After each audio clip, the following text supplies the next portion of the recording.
Hi friends, welcome to Well Talks. 1999 release ஆன peppermint candy படத்தோட கதை தான் அப்புறம் கம்ப்ளீட்டாக நரேட் பண்ண போகிறது. ஒரு சவுத் கொரியன் மூவி. இதோட டேரக்டர் லீ சாங் டாங். ஃபேண்டாஸ்டிக்கான ஃபிலிம் மேக்கர் இவர். இவருடைய டேரக்ஷன் வந்து எல்லா படமும் சூப்பராக இருக்கும்.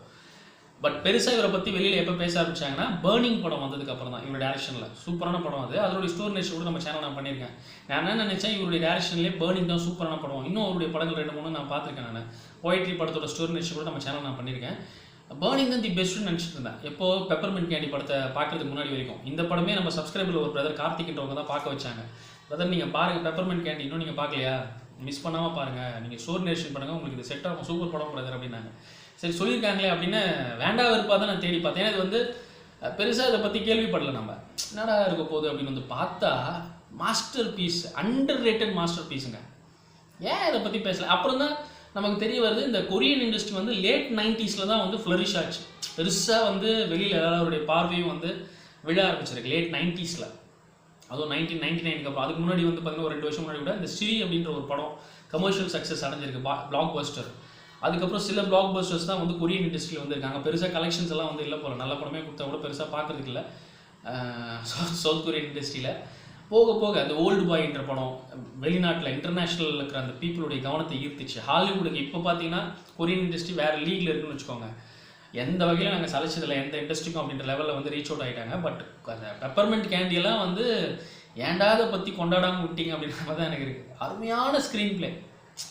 இது வந்து கிளைமேக்ஸை வந்து ஃபஸ்ட்டு வச்சுட்டு அதுக்கப்புறம் படத்தை பின்னோக்கி எடுத்துகிட்டு போவாங்க. ஒரு மனுஷனுடைய லைஃப்பில் அந்த அந்த சூசைட் பண்ணிப்பாங்க, ஏகப்பட்ட இழப்புகள், டிப்ரெஷன், அவன் வந்து இன்னசென்ஸ் எல்லாம் இழந்துருவான். வேறு மாதிரி ஒரு ட்ராவலை வந்து காமிப்பாங்க. அதாவது அப்படி ஒரு நிலைமை புஷ் பண்ணப்பட்டிருப்பான். அந்த நிலைமைக்கு சூசைட் பண்ணும்போது கூட அவன் என்ன சொல்லுவான், I want to go back அகெயின்னு ஆசைப்படுவான்.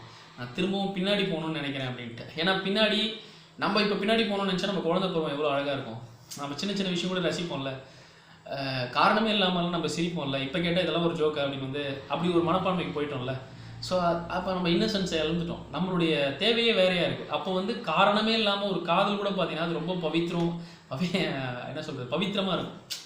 ஒரு பூவை ரசிக்கிறதா இருக்கட்டும், அதனுடைய ஸ்மெல்லை ரசிக்கிறதா இருக்கட்டும். இப்போ யாருன்னா வந்து பூவை பார்க்குறோமா, அதை ரசிக்கிறோமான்னு அது பார்க்க கூட நமக்கு நேரம் இல்லாத மாதிரி ஒரு லைஃப்குள்ளே நம்ம போயிட்டோம்ல. நமக்கு ஒரு ஆசைகள் இருந்திருக்கும் சின்ன வயசில், அதெல்லாம் மறந்து வேற ஒரு லைஃப்பை வந்து நம்ம வாழ்றதா இருக்கும். இதெல்லாம் வந்து இது டேரக்டர் வந்து எடுத்த உடனே இப்படி ஒரு ப்ரீச்சியாலாம் வந்து படத்தை எடுத்துருக்க மாட்டார். எடுத்த உடனே கிளைமேக்ஸ் தான். கிளைமேக்ஸ்லேருந்து நீங்கள் திரும்ப திரும்ப அந்த மனுஷனுடைய லைஃப்பை ஒரு 7 செக்மெண்ட்டாக வந்து பிரித்து லாஸ்ட்டில் அவன் ஃபஸ்ட்டு எப்படி இருந்தான், ஏன் அவன் பின்னாடி போகணுன்னு ஆசைப்பட்டான் அந்த சாகிற போது, I want to go back again அப்படின்னு ஏன் கத்தனா அப்படின்ற மாதிரி அழகாக கொண்டு போயிருப்பார். ஸ்ட்ரைட்டான ஒரு கதை.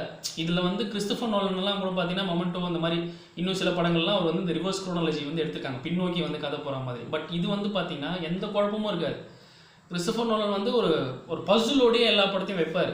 நீ சால்வ் பண்ண, நீயே வந்து ஆன்சர் எடுத்துக்கோ, இது முடிவு நீ நினச்சா இது எடுத்துக்கோ, நீ சிலருக்கு இது டிபேட் பண்ணுறியா அப்படின்ற மாதிரி ஒரு கான்வர்சேஷன், ஒரு ஆர்குமெண்ட்டு, ஒரு டிபேட்குள்ளே போகிற மாதிரியான ஒரு விஷயமா தான் இருக்கும் கிறிஸ்டோபர் நோலனுடைய படங்கள். ஏன்னா அதில் வந்து ஒரு சயின்ஸ் இருக்கும், ஒரு வேறு மாதிரியான ஒரு கான்செப்ட் வந்து இருக்கும் அப்படின்ற மாதிரி இருக்கும். பட் இவருடைய படங்கள் ஸ்டைலே வேறங்க.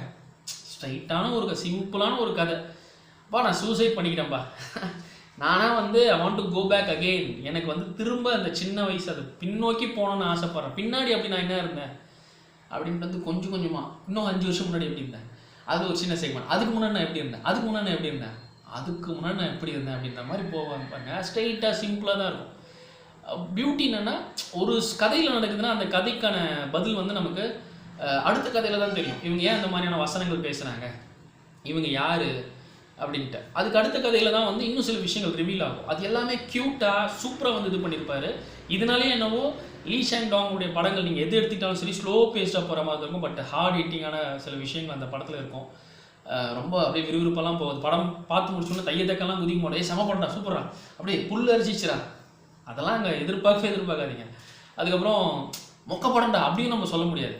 நம்மளை எந்த மாதிரி வந்து யோசிக்க வைப்பாருன்னா, படம் பார்த்து முடிச்சோன்னா அப்படியே வந்து யோசிப்போம் ஒரு கொஞ்ச நேரத்துக்கு அப்புறம் தான். ஏன்னா அந்த காட்சிகள் நம்ம மனசை விட்டு போகாது, நம்ம நினைவிலே இருக்கும் நமக்கு. என்னடா பார்த்தோம் இப்படி அப்படின்ற மாதிரி ஒரு வேற ஃபீல் கொண்டு போவார் அந்த டேரக்டர்.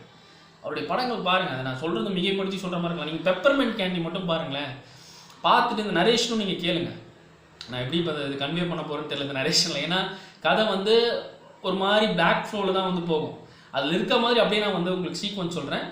நரேஷன் கேட்டுருங்க, நீங்கள் நரேஷனும் கேளுங்க, இல்லை படத்தையும் பாருங்கள். அதுக்கப்புறம் திரும்ப ஒரு வாட்டி கேளுங்க. இந்த படத்தை வந்து அப்படியே 2 வாட்டியாவது பார்த்து ரசிங்க, கொண்டாட வேண்டிய ஒரு படம் தான் இது. பெப்பர்மென்ட் கேண்டி மிஸ் பண்ணுறாதீங்க. இப்போ வாங்க அந்த படத்தோட கதைன்னு சொல்லி கேட்போம், கதைக்குள்ளே போயிடலாம். படத்தோட ஆரம்பத்திலே டனல் காமிப்பாங்க. ஒரு ட்ரெயின் வந்து, அதாவது சுரங்கம் மாதிரி, அந்த சுரங்கத்துக்குள்ளே ரயில்வே ட்ராக் இருக்கும், அதுக்குள்ளே வந்து ட்ரெயின் போகிற மாதிரியான ஒரு ஜேர்னி. இதெல்லாம் ஒரு குறியீடு தான். அந்த படத்தில் ட்ரெயின் வந்து ஒரு பிக்கஸ்ட் ரோல் வந்து ப்ளே பண்ணுது. ஏன்னா நான் சொன்னேன் இல்லையா, இந்த படத்தில் ஒரு கதாபாத்திரம் வந்து சூசைட் பண்ணுது, ஹீரோ கதாபாத்திரம். அதுக்கப்புறம் அவன் லைஃப்பில் ஒரு செக்மெண்ட்டாக வந்து கதை சொல்கிற மாதிரி இருக்கும், பின்னோக்கி போகிற மாதிரி இருக்கும். ஏன்னா ஹீரோ சாகும் போதே, சூசைட் பண்ணிக்கும் போது ரயில்வே ட்ராக்கில் தான் நின்று ட்ரெயின் எதிர்நோக்கி சாவான். I want to go back again வந்து கத்திட்டு சாவான், நான் பின்னாடி போகணும் அப்படின்னு நினைக்கிறேன் அப்படின்னு ஆசைப்பட்டு. அப்போ ட்ரெயினும் வந்து பின்னாடி போகும், ஜேர்னி. அண்ட் ஒவ்வொரு வந்து சீக்வன்ஸ் இருக்கு இல்லையா, அந்த ஸ்டோரி 5-6 செக்மெண்ட்ஸ், 7 செக்மெண்ட் மொத்தம். அது போகும்போதும் ஒரு 10 to 15 செகண்ட்ஸ்க்கு வந்து மியூசிக் மட்டும் தான் ப்ளே ஆகும். அந்த ட்ரெயின் ட்ராக்ல பின்னோக்கி போகிறத தான் காமிப்பாங்க. அவ்வளோ பியூட்டிஃபுல்லாக மியூசிக்லாம் நம்மளை செட் பண்ணி உட்கார வைப்பாங்க. நம்ம ஒரு ட்ராவலில் தான் இருக்கோம், அவன் லைஃப்பில் வந்து சில பாதை, அந்த பாதையில் அந்த ஜேர்னியில் நம்ம வந்து பின்னோக்கி போகிறோம் அப்படின்னு அதை வந்து உணர்த்துவாங்க. படத்தோட ஆரம்பத்தில் வர மியூசிக்கும் சரி, ஒவ்வொரு செக்மெண்ட் ஒரு விஷயத்துக்கும் நடுவில் வர மியூசிக்கும் சரி, கிளைமேக்ஸும் சரி, நம்மளை கட்டி போடும். இந்த மாதிரியெல்லாம் டே என்னடா பண்ணி வச்சுருக்கீங்க அப்படின்னு வந்து நம்மளுக்கு தோண வைக்கும். சரி, ஆரம்பத்தில் இந்த டனல் காமிக்கிறாங்க, ரயில்வே ட்ராக்கு, அந்த ட்ரெயின் வருது. அப்புறம் பார்த்தா ஹீரோவை காமிப்பாங்க. அதாவது ஒரு ஆறு, சரியா, ஹார்ன் ரிவர் அப்படின்னு சொல்லுவாங்க. அந்த ரிவர், அது அந்த மணல் பகுதியில் வந்து இவன் படுத்துட்டு இருப்பான். ஆற்று அந்த பக்கமும் இந்த பக்கம் நான் பிரிட்ஜ் மாதிரி போட்டு வச்சுருப்பாங்கல்ல, ஒரு ரயில்வே ஃப்ளைஓவர், 2 ரயில்வே ஃப்ளைஓவர். ஏன்னா கீழே வந்து ஆறு, மேலே வந்து இப்போ ட்ரெயின் போகணும் போது ஒரு ஃப்ளைஓவர் போட்டிருப்பாங்க, 2 ஃப்ளைஓவராக இருப்பாங்க. இப்படியும் ட்ரெயின் போகும், அப்படியும் ட்ரெயின் போகணுன்ற மாதிரி 2 ஃப்ளைஓவர் இருக்கும். இவன் கீழே படுத்துட்டு இருப்பான், தரையில் படுத்தவன் கண்ணை முடிச்சுட்டு தான் இருப்பான். ஏதோ யோசிச்சுவன் எந்திரிச்சு என்ன பண்ணுவான்னா அப்படியே ஒரு பைத்தியம் மாதிரி நடப்பான். நடந்து கொஞ்சம் தூரம் போனால் ஒரு குரூப் ஆஃப் பீப்புள், ஒரு 40 வயசு கடந்த ஆட்கள் தான் இவங்க எல்லாருமே, ஃப்ரெண்ட்ஸ். இவங்க எல்லாருமே ஒன்றா உட்காந்து ஒரு ரீயூனியன், 20 வருஷத்துக்கு முன்னாடி இவங்கெல்லாம் இங்கே சந்திச்சிருக்காங்க, இப்போ மறுபடியும் இங்கே சேர்ந்துருக்காங்க. இவங்க எல்லாமே பாங்கு அப்படின்ற ஒரு கிளப்பு மூலிமா, ஏன்னா இவங்க ஃபேக்ட்ரியில் ஒர்க் பண்ணிட்டு இருந்தவங்க இவங்க எல்லாருமே. அந்த டைமில் வந்து பாங்கு அப்படின்ற ஒரு கிளப்பு வந்து க்ரியேட் பண்ணியிருக்காங்க. இவங்க கம்பெனியில் வேலை செய்கிற ஒர்க்கர்ஸ் எல்லாம் வந்து ஒரு கிளப்பு மாதிரி. அந்த கிளப்பில் இருந்தவங்கலாம் இப்போ 20 வருஷம் கழிச்சு இங்கே மீட் பண்ணிட்டு இருக்காங்க. அவங்க தான் இப்போ கூட்டமாக உட்காந்து தண்ணி அடிக்கிறது, மியூசிக் போட்டு அப்படியே டான்ஸ் ஆடுறதும், பாட்டு பாடுறதும், மைக் வச்சுக்கிட்டு இந்த வேலைலாம் பண்ணிட்டு இருப்பாங்க. நம்ம ஹீரோ இப்போ எந்திரிச்சு நடந்து போகிறான்னு சொல்லி, அவன் பேர் வந்து கிம் யாங்ஹூ. அவனை கிம்முன்னே வச்சுப்போம். கிம் நடந்து போவான். போனோடனே எல்லாரும் வந்து அவனை ரெகக்னைஸ் பண்ணுவாங்க. ஏய் பாரு, யார் வந்திருக்க போடுற, கிம் யாங்கோ இதோ பாரு மச்சாத்தோட கிம் யாங்கோ அப்படின்னு வந்து சொல்ல, அப்புறம் அவனுக்கு வந்து எல்லாரும் ஒவ்வொருத்தரையும் இன்ட்ரடியூஸ் பண்ணி, இந்த பொண்ணு யாரும் தெரியுதா, ஸ்கூலில் அதாவது கிளாஸில் வந்து பாடம் நடத்தும் தூங்கி நிற்பார்ல, ஏன்னா இது ஹோம் டவுனு, அவனுடைய சொந்த ஊர் தான் இது. இந்த இடத்துல தான் அவனும் வந்து 20 வருஷத்துக்கு முன்னாடி ஒரு ஃபேக்ட்ரியில் வேலை செஞ்சுட்டு இருந்திருப்பான். வெல்கம் பேக் டு ஹோம் டவுன்ரா, பாடுறா, இது யார் தெரியுதா, இந்த பன்னிவாய் யாருக்கு தெரியுதா, அந்த பொண்ணு ஒன்று பன்னிவாய் மாதிரி இருக்கும், அது வேற இவங்க கலாய்ப்பாங்க. அப்புறம் இன்னொரு பொண்ணை காமிச்சிட்டு, இவ யாரை இப்போ கல்யாணம் பண்ணியிருக்கா தெரியுதா, ஒரு பஸ் கம்பெனிக்காரனை வந்து இவ கல்யாணம் பண்ணியிருக்கா அப்படின்னு வந்து சொல்ல, அப்புறம் சரி தள்ளு வாங்கணும் வந்து உட்கார வைப்பாங்க. கிம்மை உட்கார வச்சுட்டு சரக்கு வச்சுட்டே நம்ம பேசுவோம் அப்படின்னு வந்து உட்கார வைப்பாங்க. அப்போது இன்னொரு ஆள் என்ன வந்து பேசுவான்னா, அவன் சொல்லுவான், அதாவது பாங்கு கிளப்போட பிரசிடென்ட், லீடர் இப்போ இவன் தான் எல்லாருக்கும் வந்து இங்கே வரணும்னு சொல்லி ஆர்கனைஸ் பண்ணது. கிம் கிட்ட சொல்லுவான், என்னை மன்னிச்சுக்கோ, என்னால் வந்து உன்னை ரீச் அவுட் பண்ண முடியல, உன் நம்பர் ஏதாவது இருந்தால் கூட நான் கான்டாக்ட் பண்ணி உன்னை டேரெக்டாக வர வச்சுருப்பேன் அப்படின்னு சொல்லுவான். ஹீரோ கிம் என்ன சொல்லுவான், இல்லை பரவாயில்ல அப்படின்னு வந்து சொல்லுவான். இல்லை என்னன்னா எப்படி உன்னை பிடிக்குது அப்படி தெரிஞ்சுருந்தா நானே வந்து இது பண்ணும், இல்லை பரவாயில்ல அப்படின்னு தான் ஹீரோ வந்து சொல்லுவான். மறுபடியும் நான் எல்லார்கிட்டையும் விசாரித்தேன், ஆனால் யாரும் இது பண்ணல அப்படின்னு வந்து சொல்ல, அதான் பரவாயில்லன்னு சொல்லிட்டேன்ல, என்னை பற்றி ஏன் இதுக்கப்புறம் பெருசாக கவலைப்படுறீங்க, விட்டுத்தள்ளு அப்படின்னு வந்து போதும் அப்படின்னு வந்து கத்துனோன்னு எல்லாம் அமைதியாயிருவாங்க. என்னடா அது இப்படி பேசுகிறானே அப்படின்னு சொல்லிட்டு கிம் என்ன பண்ணுவான், இதை நார்மல் ஆகிறதுக்கு சில் அவுட் பண்ணுறதுக்கு என்ன பண்ணுவான், சரி நான் பாட்டு பாடுறேன் அப்படின்னு சொல்லிட்டு மைக் எடுத்துட்டு அவன் பாட்டு பாடுவான். பாட்டு பாடும்போதே மியூசிக் ஒரு கரோக்கி மாதிரி இவங்க மியூசிக்கெல்லாம் ப்ளே பண்ணுவாங்க, அவன் வந்து பாட்டு பாடுவான். பாட்டில் அந்த சாங்கோட அர்த்தமும் என்னவா இருக்குன்னா, நான் என்ன பண்ணுவேன், நான் என்ன பண்ணணும் நீ என்னை விட்டு போனதுக்கப்புறம், நான் என்ன பண்ண முடியும் நீ இல்லாமல் நான் வாழ முடியுமா அப்படின்ற மாதிரியான வரிகள் இருக்கக்கூடிய பாட்டு தான். கொஞ்சம் சோகமாக இருக்க மாதிரி இருக்கும். அது சிங்க்ரனைஸ் ஆகாது. இவன் பாடுறது எங்கே, அந்த மியூசிக் எங்கே, ஏன்னா இவன் வந்து அவுட் ஆஃப் மைண்டில் இருக்கான். இன்னொருத்தன் என்ன பண்ணுவான்னா, அந்த மைக்கை பிடிக்கிட்டு ஒரு பொண்ணுக்கிட்ட கொடுத்துருவான், இப்போ இவன் கண்டினியூ பண்ணுவான் அப்படின்னு சொல்லிட்டு. இவன் வந்து கத்திக்கிட்டு அப்படி என்ன பண்ணுவான், அந்த ரிவர் மேலே வந்து ஓடுவான், இந்த தண்ணி மேலே அப்படியே தத்தக்கா புதுக்கான அடிச்சு ஓடி, அங்கே பார்த்தா தண்ணியெல்லாம் கலங்கியிருக்கும். அதை வந்து இவன் ஒரு மாதிரி விட்டு நோக்குவான். கொஞ்ச நேரம் இப்படி வந்து ஓரமாக வந்து பார்த்தா அந்த ஃப்ளைஓவர் இருக்கு இல்லையா, ரயில்வே ட்ராக், அதோடைய விண்பம் வந்து தண்ணியில் தெரியும். அது பார்த்தோன்னே இவனுக்கு என்ன தோணுன்னா, அந்த ட்ராக் மேலே ஏறினான்னு சொல்லி ஏறுவான். இங்கே இவங்க பாட்டு நல்லா பாட்டு பாடி ஜாலியாக இருப்பாங்க. ஒரு பொண்ணு நோட் பண்ணிடுவா, கிம் வந்து கிம் யாங்கு வந்து ட்ராக் மேலே ஏறிட்டான் அப்படின்னு சொல்லிட்டு. இவங்கெல்லாம் கத்துவாங்க, ட்ரெயின் வந்துடும்ல, சூசைட் பண்ணிக்க போகிறானா அப்படின்ற ஒரு பயம் வேறு. இறங்குடா இறங்குடா, அது டேஞ்சர் அப்படின்னு வந்து கத்த. இன்னொருத்தர் சொல்லுவார், நீ கத்துனா மட்டும் அவன் காதில் ஊந்துருவா போகுது, அவனுக்கு இங்கேருந்து நம்ம கத்துனா எதுவுமே வந்து கேட்காது. இன்னொன்று, இந்த ஹார்ன் ரிவரை பொறுத்த வரைக்கும் 10 பேர் வந்து சூசைட் பண்ண போனோன்னா அதில் சூசைட் பண்ணாமல் வந்தவன் ஒருத்தனாக தான் இருப்பான் அப்படின்னு சொல்லுவாங்க. ஸோ இவங்களை பொறுத்த வரைக்கும் அவன் சத்தாலும் கவலைன்ற லெவலில் வந்து இப்போ இருக்காங்க. அவங்க ஜாலியாக வந்து இது பண்ணிட்டு இருக்கும்போது ஒரே ஒரு ஃப்ரெண்டுக்கு மட்டும் அக்செப்ட் பண்ண முடியாது. அவன் ஓடி போவான், அவன் மேலே அந்த ஃப்ளைஓவர் ரயில்வே ட்ராக்ல வந்து நிற்கும் போது கத்துவான், டேய் கிம் யாங்கு கீழே இறங்குடா, எதாக இருந்தாலும் பேசி தீர்த்துக்கலாம், என்னடா பிரச்சனை, பேசி தீர்க்கலாம், இறங்க, இங்கே கீழே வா, நான் பேசலாம் அப்படின்னு சொல்ல ட்ரெயின் வரும். அப்படியே சர்ன்னு அடிப்போம். போன உடனே பார்த்தா இவன் நின்றுட்டு இருக்க ட்ராக்ல அது போயிருக்காது. ஏன்னா 2 ஃப்ளைஓவர் ட்ராக்னு நான் சொன்னேன் இல்லையா, அது இன்னொரு ட்ராக்ல வந்து போயிருக்கும். போனோன்னு அப்பா சரி ஓகேப்பா நீ தான் ஜெயிச்சா, ஓகே இப்போ ஓகேவா இறங்க, எங்களை ப்ரூவ் பண்ணது போதும், இறங்க வந்து கேட்க. அப்போ இறங்க மாட்டான், அங்கேயே தான் இருப்பான். இருக்கும்போது இப்போ இந்த சைடும் ட்ரெயின் வர ஆரம்பிச்சோம். இவன் நிற்கிற ட்ராக்ல, கிம் யாங்கு நிற்கிற ட்ராக்ல வரும்போது பார்த்தா இவன் ட்ரெயினை பின்னாடி தான் வரும். ட்ரெயின்றான்னு வந்து கத்துவான். அதுக்கு பயந்தெல்லாம் எகிரி குதிக்க மாட்டாங்க, திரும்புவான். திரும்பி அந்த ட்ரெயினை எதிர்நோக்கி நின்று அது நெருக்கத்தில் வரும்போது I want to go back again அப்படின்னு கத்துவான். அது ஐகானிக் சீன். அவள் தான் சூசைட் பண்ணிக்கணுன்ற தாட் தான் அவனுக்கு. அதுக்கு அவன் பைப்பில் போதும் நம்ம இருக்கிறது, ஐ வாண்ட் டு, நான் பின்னாடி போகணும்னு நினைக்கிறேன்டா அப்படின்னு வந்து சொல்லிகிட்டே வந்து சாவான். அங்கே வந்து அந்த ஃபஸ்ட்டு எபிசோடு வந்து க்ளோஸ் ஆகும். மொத்தம் 7 எபிசோடுன்னு சொன்னாங்க இல்லையா. இது வந்து அவுட்டிங் எபிசோடு. இது வெளியில் இவங்கெல்லாம் வந்து எக்ஸ்கர்ஷன் மாதிரி, வெளியில் ஒரு உல்லாச பயணம் மாதிரி இப்போ வந்து இங்கே சுற்றுலா மாதிரி வந்த மாதிரின்னு வச்சுக்கோங்களேன்.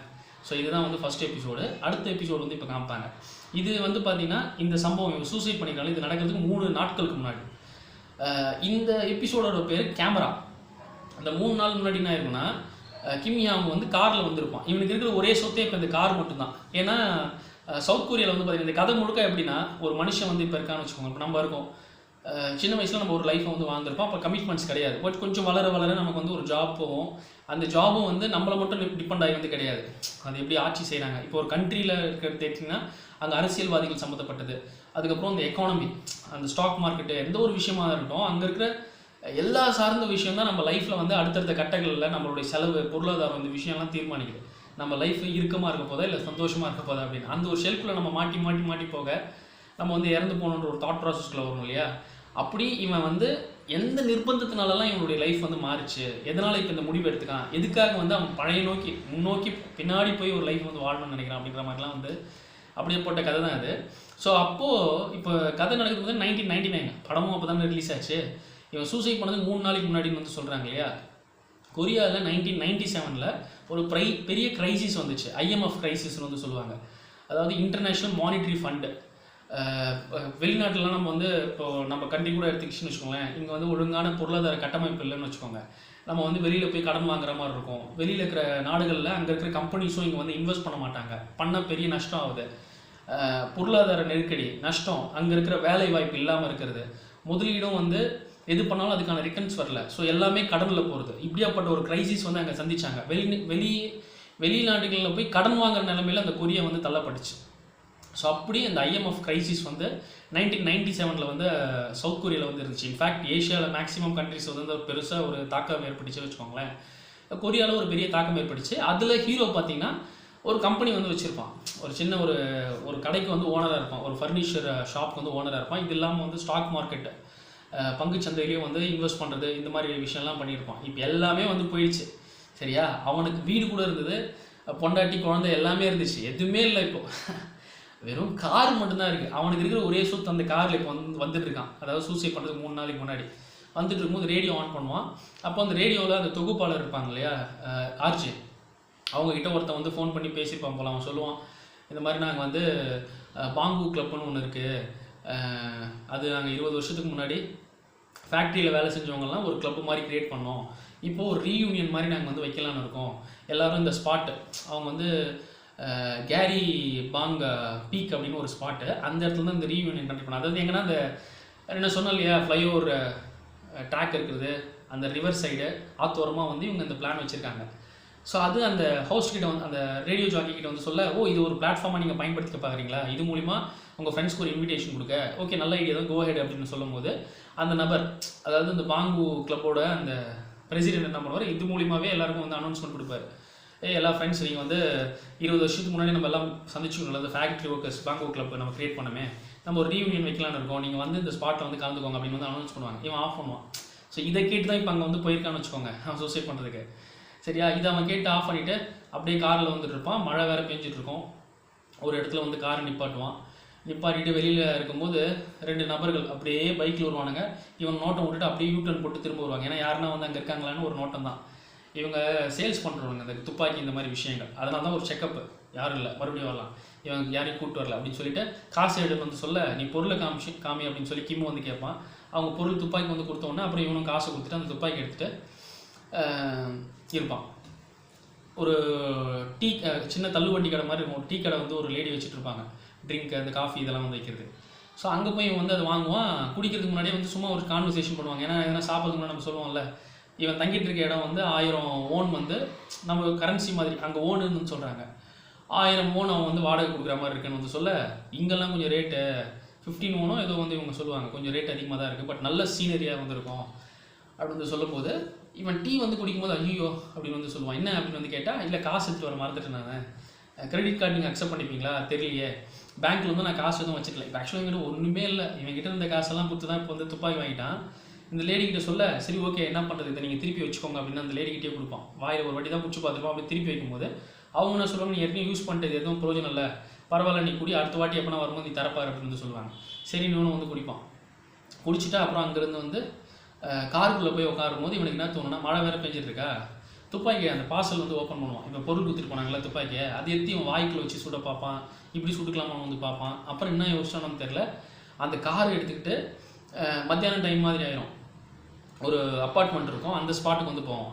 அங்கே போகும்போது செக்யூரிட்டி என்ன பண்ணுவான்னா, ஒருத்தன் காரில் வரும்போது அவனுக்குலாம் வணக்கம்லாம் போடுவான். அவன் வந்து உள்ள நுழைவான். அந்த கார் எடுத்துகிட்டு பார்க்கிங் ஏரியாவில் வந்து நிப்பாட்ட பார்ப்பான்.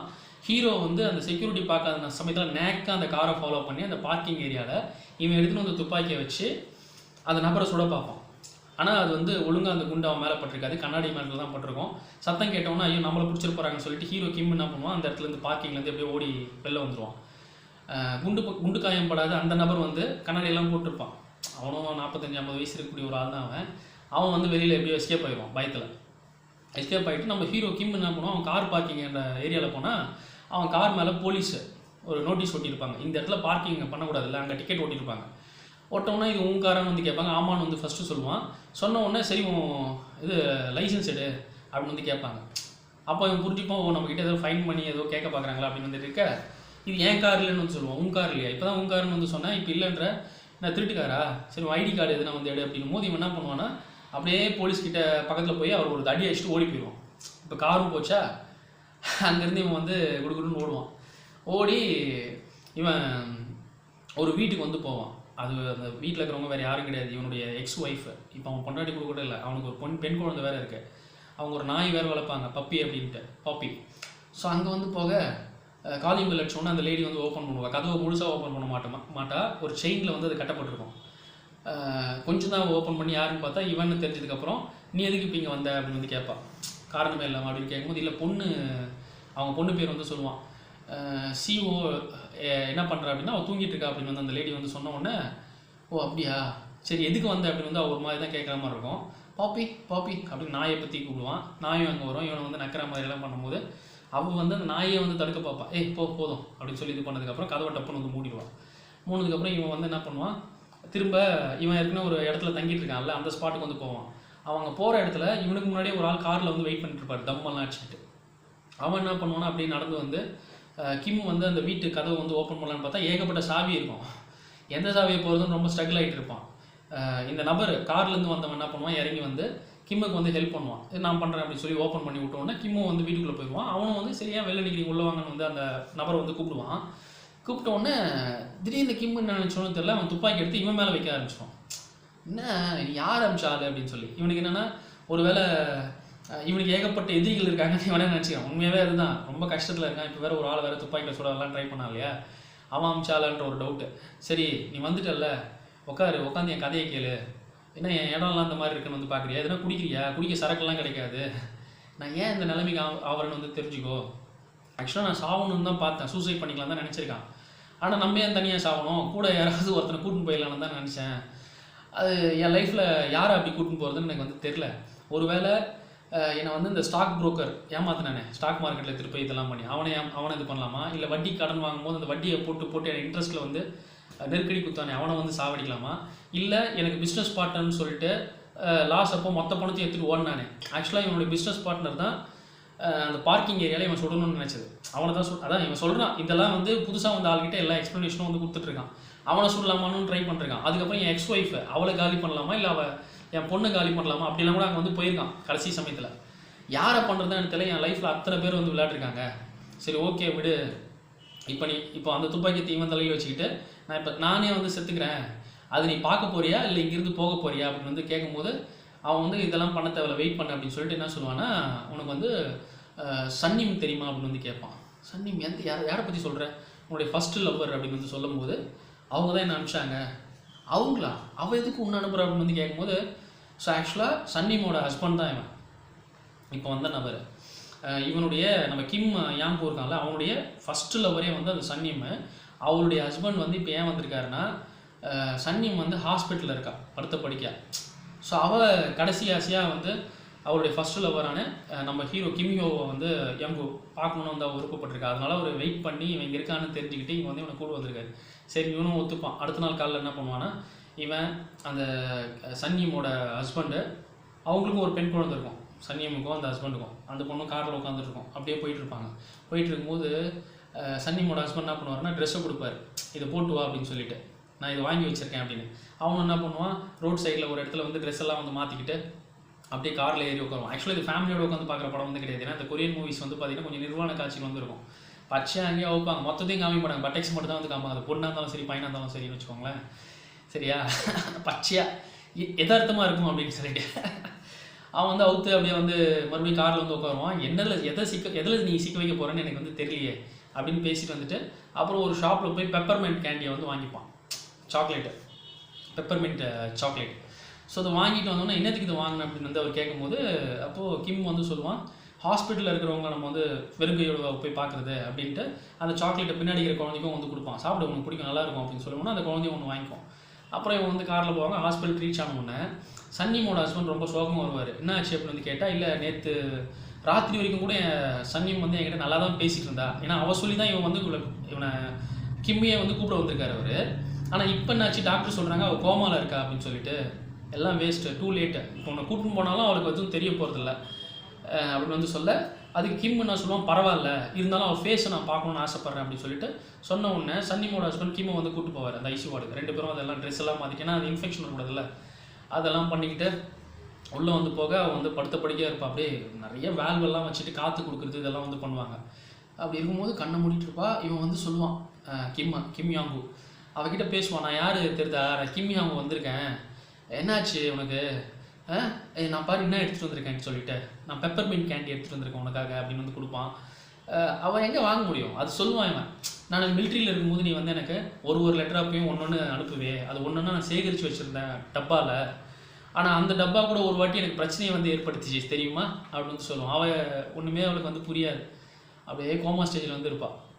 சொல்லிட்டு அவகிட்ட இவன் சாரி மட்டும் கேட்பான், ஐம் சாரி சன்னியம் அப்படின்னு வந்து சாரி கேட்டுட்டு அப்படியே அழுத்துக்கிட்டே வந்து ஓடிடுவான் அவளை பார்க்க முடியாமல். இவன் சொல்லி போகும்போது அவள் கண்ணில் வந்து கண்ணீராக வரும்.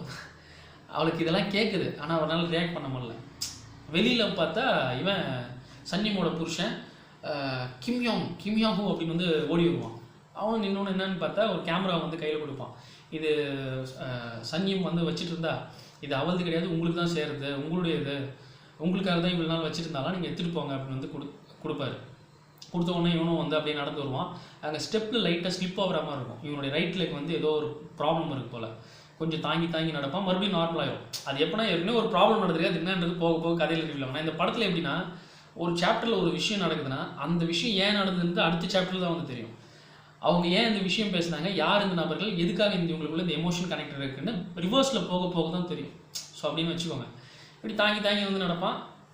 அப்புறம் அவனுக்கு இந்த கேமரா வச்சு நம்ம என்ன பண்ண போகிறோம், நம்மக்கிட்ட தான் ஒரு பைசா வந்து கிடையாதுல்ல, எல்லாத்தையும் வந்து துப்பாக்கி வாங்கி ஸ்பெண்ட் பண்ணிட்டான்ல, போய் ஒரு அடகு கடை மாதிரி இருக்கும், அதாவது எலக்ட்ரிக்கல் பொருளெல்லாம் வாங்குறது, அந்த இடத்துல கேமரா வந்து இவன் சேல்ஸ் பண்ணுவான்.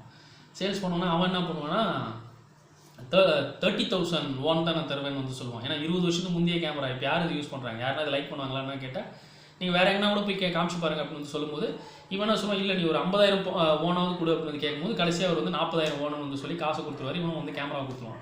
கொடுத்துட்டு நந்து வரும்போது பார்க்கும்போது அந்த கடைக்காரன் என்ன பண்ணுவான்னா, ஃபிலிம் எதுக்கு, கேமரா வாங்கிட்டு அது உள்ள இருக்கிற ஃபிலிமை மட்டும் தூக்கி போடுவான். அது ஒழுங்காக பிடிக்க முடியாமல் கீழே விழுந்தோன்னா அதை எடுத்துகிட்டு வந்து போவான். போயிட்டு ப்ரெட்டு இதெல்லாம் வச்சுக்கிட்டு சும்மா ரயில்வே ட்ராக் ஒன்று இருக்கும், அது பக்கத்துலேயே உட்காந்து இவன் என்ன பண்ணுவான்னா அந்த ஃபிலிமை வந்து ஓப்பன் பண்ணி பார்ப்பான். அதில் ஒன்றுமே இருக்காதுன்னு வச்சுக்கோங்க. இன்ஃபேக்ட் ஃபிலிமை வந்து நம்ம அப்படி விரிச்சு லைட்டில் எக்ஸ்போஸ் பண்ணிட்டாவே அது வேஸ்ட்டாக தான் வந்து போகும். அந்த மாதிரி அவன் லைஃப்பை வந்து வேஸ்ட் பண்ணது தான் சிம்பாலிக்காக வந்து காமிக்கிறாங்க. இவன் அந்த கேமரா வந்து இப்படி அந்த ஃபிலிமை வந்து ஓப்பன் பண்ணி ஒன்றுமே நம்ம பண்ணலையே இதை வச்சு அப்படின்னு சொல்லிட்டு அதை தூக்கி போட்டு அப்படியே அழுவான், ஃபீல் பண்ணுவான். அதோட அந்த சாப்டர் வந்து ஃபினிஷ் ஆகுது. இதுக்கு அடுத்த சாப்டர் இது வந்து பார்த்திங்கன்னா 1994 வருஷம் நடக்கிற சம்பவம் இவன் லைஃப்பில். கதை வந்து பார்த்திங்கன்னா லைஃப் இஸ் பியூட்டிஃபுல் இந்த சாப்டரோட பேர். இவன் கிம் யாங் வந்து ஒரு சக்ஸஸ்ஃபுல்லாக வந்து பிஸ்னஸ் பண்ணிகிட்டு இருக்க ஒரு ஆள். ஏன்னா இந்த கிரைசிஸ் எல்லாம் வந்து பார்த்தீங்கன்னா 1997 தான் நடந்தது இந்த சவுத் கொரியாவில். அதுக்கு முன்னாடியெல்லாம் வந்து எல்லாமே ஸ்மூத்தாக தான் சோஃபார் சோ குட்ன்ற மாதிரி தான் அந்த கண்ட்ரி வந்து மூவ் ஆன் ஆகிடுச்சு. சரியா, கிம் யாங் வந்து ஒரு ஃபர்னிச்சர் ஷாப் வந்து வச்சுட்ருப்பான். அது ரிலேட்டாக காரில் வரும்போதே வந்து ஃபோன் பண்ணி அங்கே வேலை செஞ்சுட்டு இருக்க பொண்ணு லீ அப்படின்னு ஒரு லேடி இருப்பாள், அவகிட்ட வந்து சொல்லுவான், நீ சீக்கிரம் வந்துட்டியா அப்படின்ட்டு. ஓகே, அந்த கூட்ஸ்னா நம்ம பணம் கொடுத்தா தான் கொடுப்பான்னு வந்து சொல்லிட்டு இருக்கான் போலே அப்படின்னா அங்கே ஒரு கான்வர்சேஷன் வச்சுப்பான். பிஸ்னஸ் ரிலேட்டடான கான்வர்சேஷன், வேலை செய்கிற பொண்ணுக்கிட்ட எப்படி பேசுவோம் அந்த மாதிரி தான் வந்து பேசுவான். ஆனால் கொஞ்சம் அவங்களுக்குள்ள ஒரு க்ளோஸ்னஸ் இருக்குன்றது மட்டும் நமக்கு தெரிய வந்துடும். அதுக்கப்புறம் இன்னொரு டிடெக்டிவ், ஒரு போலீஸ் ஆஃபீஸர் இருப்பார், அவர்கிட்ட வந்து சொல்லுவான், என் ஒய்ஃப் வந்து இந்த மாதிரி ஏதோ டிரைவிங் கிளாஸ் போகிறேன்னு வந்து எங்கேயோ எங்கே போகிறான்னு வந்து எனக்கு தெரில, அவளை நீ ஃபாலோ பண்ணுறது அவளுக்கு தெரியாத மாதிரி மட்டும் பார்த்துக்கோ, தெரிஞ்ச உடனே எங்கே இருக்கான்னு தெரிஞ்ச உடனே எனக்கு இன்ஃபார்ம் பண்ணணும்னு சொல்லிட்டு வைப்பான். வச்சுட்டு அவன் வந்து அவனுடைய ஃபர்னிச்சர் கடைக்கு வந்து போவான். போயிட்டு நியூஸ் பேப்பர் வந்து பார்த்துட்டு இருக்கும்போதே இவனுடைய பார்ட்னர் ஒரு ஆள் இருப்பார். அந்த ஆள் தான் இந்த கண்ணாடி போட்டுக்கிட்டு அந்த பார்க்கிங் ஏரியாவில் வந்து இருந்தால அவனை தான் இவன் வந்து சுட பார்த்துருக்கான். இவெல்லாம் வந்து லேட்டராக இவனுக்கு வந்து ஆப் அடிச்சிருக்கான். அந்த கோபத்தில் தான் வந்து இவனை காலி பண்ணணுன்னு அவன் துப்பாக்கி கூட அப்போ வந்து போனது. அப்பாலாம் அப்படி கிடையாது, 1994லலாம். ஸோ அவர் வந்து அந்த ஷாப்பில் வந்தவுடனே பங்குச்சந்தையும் வந்து ப்ராப்பராக வந்து போயிட்டுருக்கிறது வந்து இவன் காமிப்பான். 300 won வந்து இவன் ஏதோ சம்பாதிச்ச மாதிரியும் ஸ்டாக்கில் தெரிஞ்சவொன்னே அவர் வந்து அப்ரிஷியேட் பண்ணுவார். அந்த பரவாயில்லப்பா, பிஸ்னஸ்லையும் நீ சம்பாதிக்கிற, ஸ்டாக் இதுலேயும் வந்து நீ வந்து கலக்கிற. பட் 1997 தான் அந்த ஸ்டாக் மார்க்கெட்டெல்லாம் டவுன்ஃபால் ஆச்சு, பெரிய கிரைசிஸ் வந்துச்சு, எல்லாமே இழுத்து போடுற மாதிரி போனவங்க, நாமும் போட்டு போனதெல்லாம் நடந்தது. ஆனால் அப்போ அவன் லைஃப் அப்படி கிடையாதுல்ல. அங்கே லீன்ற பொண்ணு வேறு வேலை செஞ்சுருக்கான்னு சொன்னேன். அந்த லீன்ற பொண்ணுக்கிட்டே இவன் டீ கேட்பான்.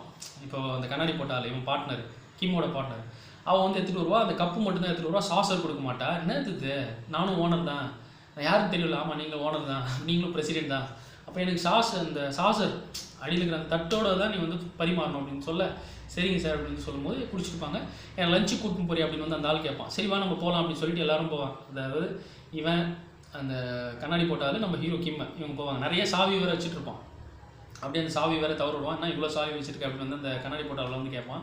கேட்டுக்கும் போதே எனக்கு ஃபோன் கால் வந்துச்சுன்னு சொல்லிட்டு லீன்ற பொண்ணு ஓடி வந்து சொல்லுவாள் ஹீரோக்கு. யார் அப்படின்னு கேட்டால் டிடெக்டிவ் யாரோ ஃபோன் பண்ணுறாங்க அப்படின்போது என்ன விஷயம்னா அதை பேசணும்னு தான் தெரியும். இவன் பொண்டாட்டி எங்கே இருக்குன்ற விஷயம் வந்து சொல்லியிருக்காங்க போல். அதனால் இவன் வந்து லஞ்சு கேன்சல், இன்னொரு நாள் நம்ம ஒன்றா போய்க்கலாம், இப்படி கிளம்பு அப்படின்னு சொல்லிட்டு நம்ம ஹீரோ வந்து என்ன பண்ணுவான்னா ஒய்ஃப் இருக்கிற இடத்துக்கு வந்து போவான். அவன் அந்த டிரைவிங் கிளாஸ் ஏதோ கற்றுக்கிறாள்ல, அவன் ஒய்ஃப் பேர் வந்து ஹாங்ஜா. அவன் வந்து சொல்லிக் கொடுக்குற அந்த ட்ரெயினர் இருக்கானே, அவளுக்கும் வந்து கச்சாமுச்சாயிரும். 2 பேரும் சிரிச்சு வந்து கற்றுப்பாங்க. கற்றுக்கிட்டு ஒரு மோட்டல் அதுக்குள்ளே ஒரு ரூமை போட்டு 2 பேரும் மேட்ரு வேறு பண்ணிகிட்டு இருப்பாங்க. அந்த இடத்துக்கு இவன் காலிங் பெல் அடிப்பான் ஹீரோ. அடித்தோடனே யாராக இருக்கும் அப்படின்னு வந்து அவள் கேட்க, நான் சிகரெட் கேட்டேன், அதுக்கு தான் யாரோ வந்து எடுத்துகிட்டு வர வந்திருக்காங்க போல் அப்படின்னு சொல்லிட்டு அந்த டிரைவர் என்ன பண்ணுவான், கதவு வந்து ஓப்பன் பண்ணுவான். ஓப்பன் பண்ணால் ஹீரோ வந்து பல்லுன்னு வச்சு எங்கடா என் பொண்டாட்டி அப்படி கேட்டால் அவள் உள்ளே இருப்பாள். அவளும் அவுத்து போட்டு வந்திருப்பான். அவளை போட்டு பேக்லலாம் வந்து அடிக்க, அவள் ரவுண்டு கட்ட ஐயோ விடுன்னு சொல்ல இவனையும் வந்து அடிச்சுக்கிட்டு கொஞ்ச நேரம் கழிச்சு 2 பேரும் ட்ரெஸ் எல்லாம் மாற்றதுக்கப்புறம் வெளில கூட்டு போவான். அவன் அந்த டிரைவர் மேலே ஷோல்டரில் கையை போட்டு அந்த ட்ரைனிங் கொடுக்குறான் டீச்சரு போட்டு, அது செம்ம சீனுங்க. கொஞ்சம் தூரம் போனோடனே மறுபடியும் சப்புன்னு வைப்பான். யோசிச்சு அடிப்பான். அடிச்சு கூப்பிட்டு போனோடனே இவன் அடிக்கிறதெல்லாம் இவங்க பொண்டாட்டி கொள்கிற மாதிரி இருக்கும். அதுக்கப்புறம் அவனை வந்து துரத்தி அனுப்பிச்சோடனே அவன் பொண்டாட்டிக்கிட்ட வந்து கேட்பான் ஹாங்ஜா கிட்ட, எப்படி போகிற அப்படின்னா, நான் வந்து இது டாக்ஸி எல்லாம் பிடிச்சி ஏதாவது நான் போய்ப்பேன், அப்போ கிளம்பு. இவன் பொண்டாட்டி மேலே எனக்கு அக்கறைலாம் கிடையாது. ஆனால் ஏதோ ஒரு ஃபீல், நம்ம பொண்டாட்டி இப்படி துரோகம் பண்ணுறாளே அப்படின்னு தான் இவனுக்கு வந்து ஒரு தாட்டு. மற்றபடி இவன் மேலே அக்கறைலாம் கிடையாது. வீட்டுக்கு நீ எப்போ வருவ அப்படின்னு கேட்டால் இப்போதைக்கு வரமாட்டேன்ற மாதிரி தான் சொல்லுவான். சரி கிளம்பு அப்படின்னு சொல்லி பொண்டாட்டி அனுப்பிச்சிடுவான். அனுப்பிச்சிட்டு இவன் பாரு நடந்து போய் என்ன பண்ணுவான்னா, இவன் காரில் ஏறும்போது இவன் காரில் லீன்ற பொண்ணு உட்காந்துருப்பாள். இவங்க ஷாப்பில் வேலை செஞ்சுட்டு இருக்க பொண்ணு உட்காரும்போது அவள் வேறு பெருசாக சீன் போடுவாள்.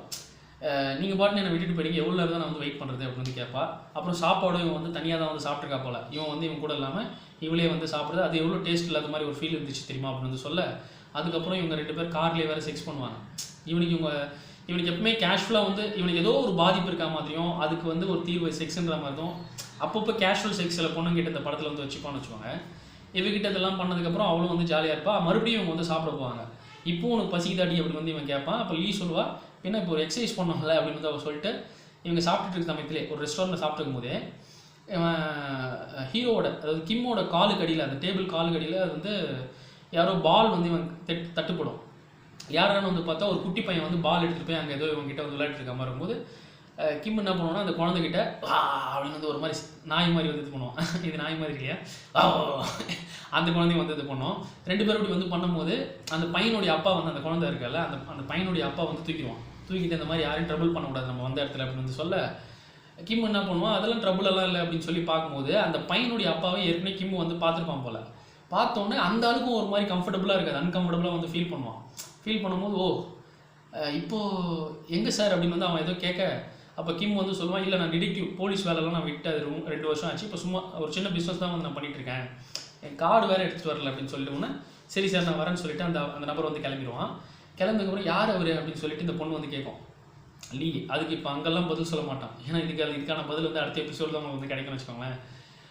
கிம் அப்புறம் என்ன பண்ணுவான்னா ரெஸ்ட் ரூம் வந்து போகும்போது அந்த பையனுடைய அப்பா அவனும் வந்து அங்கே உச்சாடிக்கும் போது ஹீரோ வந்து லைஃப் இஸ் பியூட்டிஃபுல்ல அப்படின்னு வந்து கேட்பான். என்னது லைஃப் இஸ் பியூட்டிஃபுல்ல அப்படின்னு வந்து கேட்பான். ஓ அப்படின்னு வந்து அவனும் தலையசிச்சுப்பான். விஷயம் என்னென்னா அந்த லைஃப் இஸ் பியூட்டிஃபுல்னு ஏன் இவனை பார்த்து கேட்டான்றதுக்கான பதிலும் வந்து உங்களுக்கு அடுத்த எபிசோடில் வந்து கிடைக்கும் ஃப்ரெண்ட்ஸ், அது நீங்கள் தெரிஞ்சுப்பீங்க சரியா. அப்படி கேட்ட உடனே அவனுக்கு ஒரு மாதிரி அதை நினைவுபடுத்துகிறான், ஏற்கனவே அவங்க லைஃப்பில் ஒரு சம்பவம் நடந்திருக்கு லைஃப் இஸ் பியூட்டிஃபுல்ன்ற விஷயத்தை வச்சு. அப்போது ஹீரோ வந்து என்ன பண்ணுவான், இதை கேட்டுகிட்டு வந்து வீட்டில் இருப்பான். இவனுடைய ஒய்ஃபை ஹான்ஜா, ஹீரோட ஒய்ஃப் ஹான்ஜா இருக்கால, அவள் எது சமையலெல்லாம் பண்ணுவாள்.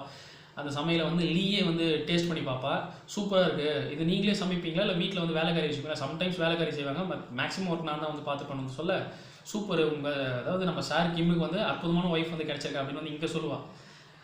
இதுவும் வேறு பார்த்தீங்கன்னா காரில் வரும்போது வேறு இவங்க 2 பேர் இந்த லீயும் சரி கிம்மும் சரி டின்னர்லாம் சாப்பிட்டு காரில் வரும்போது கூட வாய் ஒரு மாதிரி இருக்குது, இந்த நீ பெப்பர்மெண்ட் கேண்டி வந்து போடு அப்படின்னு வந்து அவளும் வந்து கொடுப்பாள். அவன் அதுவும் டார்லிங்னு சொல்லுவாள், பெப்பர்மெண்ட் கேண்டி போடு டார்லிங், வாய் வந்து ஒரு மாதிரி இருக்குன்னா நான் எப்போதுலேருந்து இவளுக்கு டார்லிங்காக மாறினேன் அப்படின்னு வந்து கேட்பான். ஏன்னா இப்போதுலேருந்து தான் கொஞ்சம் இவளுக்கு வந்து பண்ண ஆரம்பித்து கொஞ்சம் சாப்பாடெல்லாம் போட்டால் எப்படிலாம் வந்து இது பேசிட்டு பாருங்க. ஸோ பொண்ணுங்களை பற்றின ஒரு ஒப்பீனியனே அவனுக்கு பெருசாக வந்து இருக்காது சரியா. அது அந்த சீன்லேயே வந்து லைட்டாக வந்து நமக்கு தெரிய வரும்.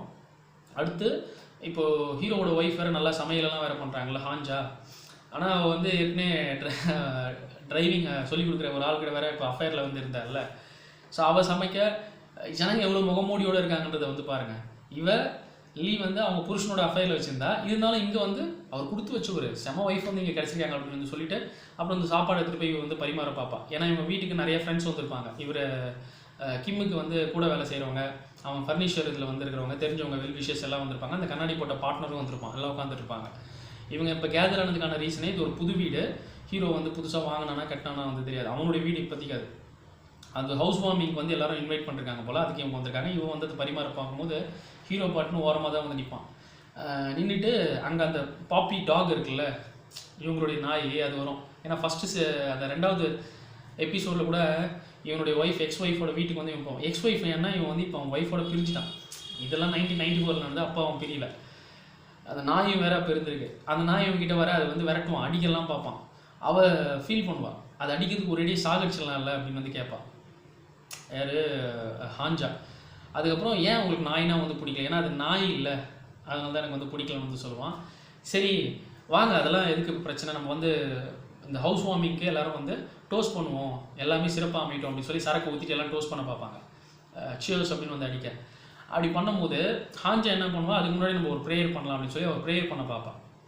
எல்லோரும் கண்ணை மூடிட்டு ஜபம் பண்ணுவான். இவளுக்கு ஒரு ஹேபிட் இருக்குது, எந்த ஒரு விஷயம் பண்ணுறதுக்கு முன்னாடி ஒரு ப்ரேயர் பண்ணணும்னு சொல்லிட்டு. இந்த ப்ரேயரில் அவள் என்ன சொல்லுவான்னா, இந்த குடும்பத்தில் எல்லாருக்கும் வந்து சுகத்தை வந்து நீங்கள் தரணும் கடவுளே, இந்த குடும்பம் வந்து சந்தோஷமாக இருக்கணும், இதில் அந்த அன்புன்ற விஷயம் செழிச்சு இருக்கணும், எல்லாருக்கும் மேலேயும் எல்லாருக்கும் நம்பிக்கை வரணும் அப்படின்னு வந்து சொல்லுவாள். சொல்லிட்டு இருக்கும்போதே அழுவா. ஏன்னா இப்போ அந்த நம்பிக்கைன்ற விஷயம் இல்லை இல்லையா அவளுக்கு. இவன் வந்து எந்த எந்த மூஞ்சி வச்சுட்டு கடவுள்கிட்ட கூட இந்த பிரார்த்தனை வந்து பண்ண முடியும். இப்படி இவன் வந்து சொல்ல இவனும் வந்து இவன் சொல்கிற அந்த ப்ரேயரை கவனிக்கிற நிலமையில இல்லை. இதுவன் ஏன் அந்த ப்ரேயரை கவனிக்கலைன்னா, ஏற்கனவே ஒரு சமயம் இவன் லைஃப்பில் இந்த மாதிரி ஒரு சம்பவம் நடந்திருக்கும். அது என்னன்றது அடுத்த எபிசோடு உங்களுக்கு தெரியும். அப்படியே ஹீரோ என்ன பண்ணுவான்னா அந்த ஸ்பாட்டில் இல்லாமல் அப்படியே போயிடுவான். அவள் ப்ரேயரெல்லாம் கவனிக்காமல் அங்கேருந்து வெளியில் வந்து கிளம்பிடுவான். இவன் பின்னாடி இவன் பெண் குழந்தை வந்திருக்கும். அவன் வேறு அப்படியே வந்து போக பார்க்க அவன் போயிட்டான்றதை தெரிஞ்சதுக்கப்புறம் ஹீரோயின் அதாவது ஹீரோட ஒய்ஃபை ஹாஞ்சா என்ன பண்ணுவான்னா அவங்க பொண்ணை கூப்பிட்டுக்கிட்டு அப்பா இப்படி தான் போனாருன்னும் போது இவன் ஓடுவான். ஓடும்போது இவன் காலில் இருக்கிற செருப்பு வேறு ஸ்லிப் ஆயிரும். வெறும் காலில் வந்து ஓடும்போது நொண்டி ஓட ஷியானாப்பா எப்பவுமே வந்து அவங்க குழந்தையோட அப்பா தான் கூப்பிடுவாங்க. என்னங்கன்னு கூப்பிட இவருடைய அப்பா எங்கே போனீங்க அப்படின்னு வந்து கேட்க அவன் எப்பயோ போயிட்டான். அவள் தான் அதோட முடிஞ்சிச்சு போல இவங்க 2 பேருடைய லைஃப்பை. ஸோ இது வந்து life is beautiful episode 3 episode வந்து முடிச்சிச்சு. அடுத்து என்ன சம்பவம் நடக்குன்னா கன்ஃபெஷன் அப்படின்றது. கன்ஃபெஷன் வந்து எப்போ நடக்கும் 1987 வருஷம். ஸோ இப்போ வந்து நம்ம ஹீரோ வந்து போலீஸாக இருப்பான்.